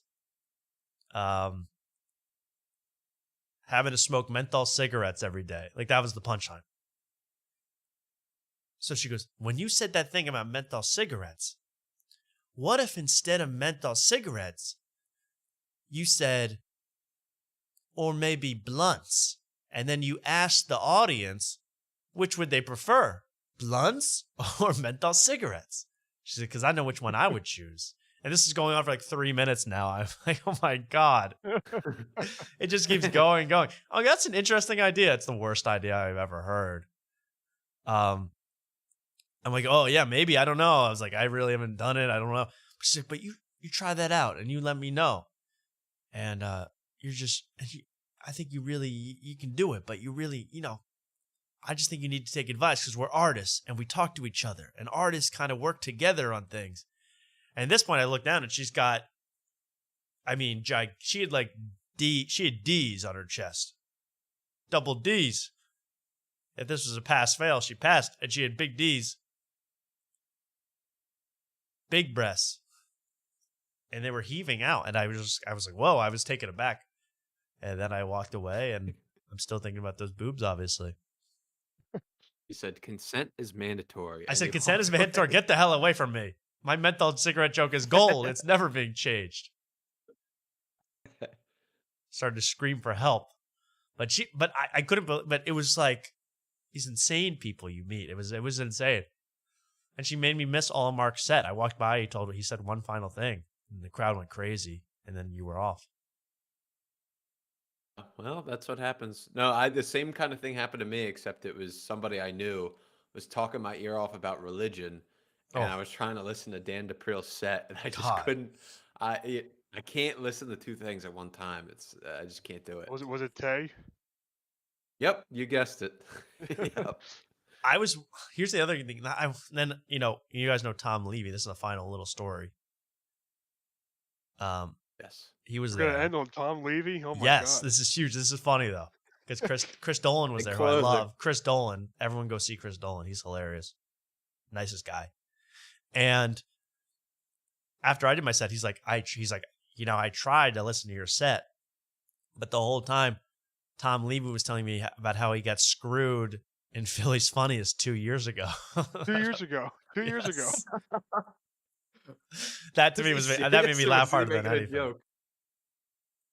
He's still upset about 2 years ago at Philly's Funniest. I thought that Too was serious. Chris or Tom? no. Tom No, Levy was still upset. No, but was Chris Dolan like? Was that that actually happened? Like Chris Dolan? Yeah, Chris was Dolan told me serious that. He was like the whole time he was talking my ear off about how he got screwed in the voting for Philly's Funniest 2 years ago. What's his wait? What does he think happened that he got screwed over? I was like, dude, you weren't a final. You weren't going to be a finalist. Like, I think we can all settle down. Well, me and Otis went to see him perform at Philly's Funniest. And Okay. we see him have the best set he's ever had Oh. in his life, and he killed. And me and Otis were like, "Oh my god, if he advances, like he's gonna be insufferable. And if we don't advance, that's horrible. Right. It's a horrible look." Right. And then they announced the 3 winners, and it wasn't him, and he gets screwed, and we're like, Thank God. "Oof, okay." Thank God. I would have hurt the ego, wouldn't it? Oh my god, it was That's so funny. Well, I guess you guys didn't vote for him, huh? we did. He had the. I did. I think I did. He had Right. the best set. Like, That's he really, hilarious. like he had a great. So he was set. right at least. He was right. Yeah. But I swear to God, the first time I ever saw that guy at an open mic, he did a whole thing like about how he was in some comedy competition the week before and he got screwed out of winning that too. I swear to God, that was the first time I ever heard him do a set. So he's very like, it was like a $25 winning thing and he was so pissed. Like, at one point, like he used to be so insufferable. Like when he first started out, he was actually like okay for a newer comic. Yeah. And then I never forget the one story where we were me and Mark were at Great American Pub. Yeah. And there was a guy who would come there who was like disabled, like he would limp, and he had like Yes. like his hand was all Right. messed His up. hand was all messed up. Yeah. And he did a set, and he actually was pretty good. Like he actually was pretty funny for Right. us. Like, and like he comes up to us, me, Mark, and Tom, and he goes, "So how did you guys think I did? It was my first time." And me and Mark are like, "Oh, you did pretty good, man. You were pretty good." Right. And then Tom goes, "You did good for your first time." And it's like, oh my. And me and Mark just walked away. We're like, oh my god, are you kidding? Like that was the worst thing. Yeah, that was bad. You he's gotta step on other people's dreams. I love that. That's so funny. Jeremy Hubsher was doing that to Jim Gillespie at Soul Joel. When Jim first started. You almost got it, kid, but don't get a big head. You just started. One time at Soul Joel's, Jeremy did a set, and he did same set he's been doing the past 7 years, and he got the same reaction he's been getting for 7 years, and he gets off stage, he goes like, "Yeah, it was great, that was great." Right. And then the host goes, "Coming up next, Dan DePriel," and I heard Jeremy say to himself, "Dan has to follow me." That's amazing. Like he's like Bruce Springsteen. I was like that. Yeah, exactly. He's like the gift of fucking comedy, Jeremy Hubsher. The unlimited energy of Dane Cook and Jeremy Hubsher. You got to follow that. Oh, it was hilarious. That's hilarious. Well, amazing. I really do miss. I wish I only went to one open mic. I wish it was still around, but I'd love to find another one. Yeah. But, For reason, I mean, I heard it was coming back, but I doubt that's going to happen. Yeah, that's wishful thinking. I wish. I hope. I pray. I asked Cisco for spots. He never gives them to me. No. He's being stingy with time. spots? There's no way. I said, hey, I get the happy birthday, the Merry Right. Christmas text, Right. and I say, "Merry Christmas. Do you have any spots coming up?" He's like, "Oh, I'm booked throughout the fall." And he just then I see every month I see a new lineup that I'm not on. Of course. He's amazing. I don't know how he decides who gets the Cisco seal of approval. Very I think strange. if you're as funny as he is, then you get put on a show. You have a good chance, yeah. You have to be over 40, I think. Yeah, you have to be over requirement. 40. It's true. Yeah, Yeah, I think because those are the guys. Those are people like will hang out with Cisco. You're over 40. Yeah, or a woman. Or a woman. Or a woman. Yeah. Vanessa. Someone like that. Some killer. No, I'm gonna book Vanessa. We got Vanessa. Oh, we gotta get the fire department in here. That because I mean there might be a fire code violation. This is crazy. Vanessa's here. Is the floor structurally sound? Can it handle 10,000 people in a room? Vanessa's here. Can we please tie down the roof so it doesn't blow off? Blow off Yeah, the when the place? first Vanessa's here. Yes, Vanessa, Vanessa is comes here. on stage. The crowd. Well, shout out to everybody we talked about tonight. You're welcome on the show anytime. That includes Nikki Glazer, Tom Levy, Tire Season 2, aka Shane Gillis. Everybody is invited on this show, and I love you all. And I just was trying to tell local stories so we could hit that magic mark and magic amount of time that I love so much doing the show. 3 fucking hours. I mean, that's the most fun. 5. Doing this. Disgusting pigs like you. I'm sick of you. This. Thank you to Vitali. He's back, by the way. I got to get more into Vitali, but he's luckily back. But guys, I got to sign off. The new 2 in the Stink just dropped. I don't have time to talk. I'm hopping on the Patreon now. We're hopping on it now. Shout out to the Sick Ghouls. Please follow them. I don't know when we're going to post again. Really? There's a little delay? I mean, it's just hard to do it now because I'm going to more mics. It's just a pain in the ass. We'll try and get something out this week. You better. Thank better. you.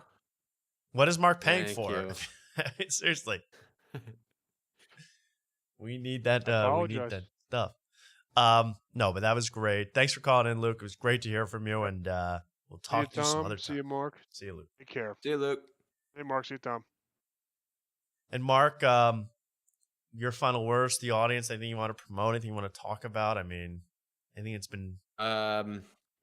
I guess I'll save my brisket review for next time. My Chipotle brisket review. Yeah. Well, also that's. Well, I'm sorry we didn't get to that. Also, just spend the week, just pronouncing Chipotle. Then, because we need. Oh, right. Chipotle.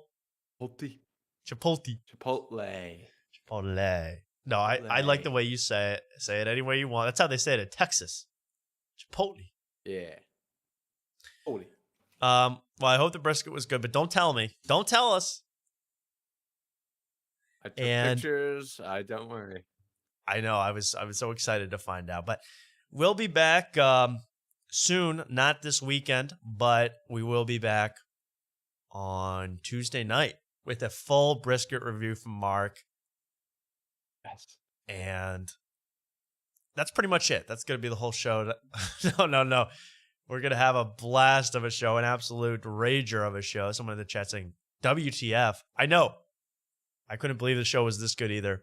But you got to understand this is the future of After Tonight. It's just going to get better and better. I thought we had a great show tonight. And please, again, if you're here, if you're still watching, be sure to like, comment, and subscribe. And that's all you need to do. All right. Good night, Mark. We'll see you later. Good night. See ya. There he goes. There's Mark, everybody. Check it out. And to all the people watching, thank you so much for watching. Really, it means the world to me that you would check it out. And please, if you didn't like the show,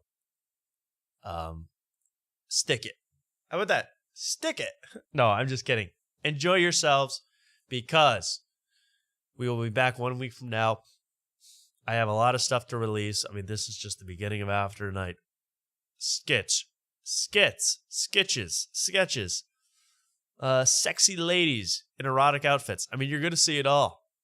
Fanfic. Really, you're going to see it all. And I love you all. I respect you all. And I hope you have an excellent night. I'm getting a really stuffy nose, so I got to go. But enjoy yourselves. I got to go. Peace out.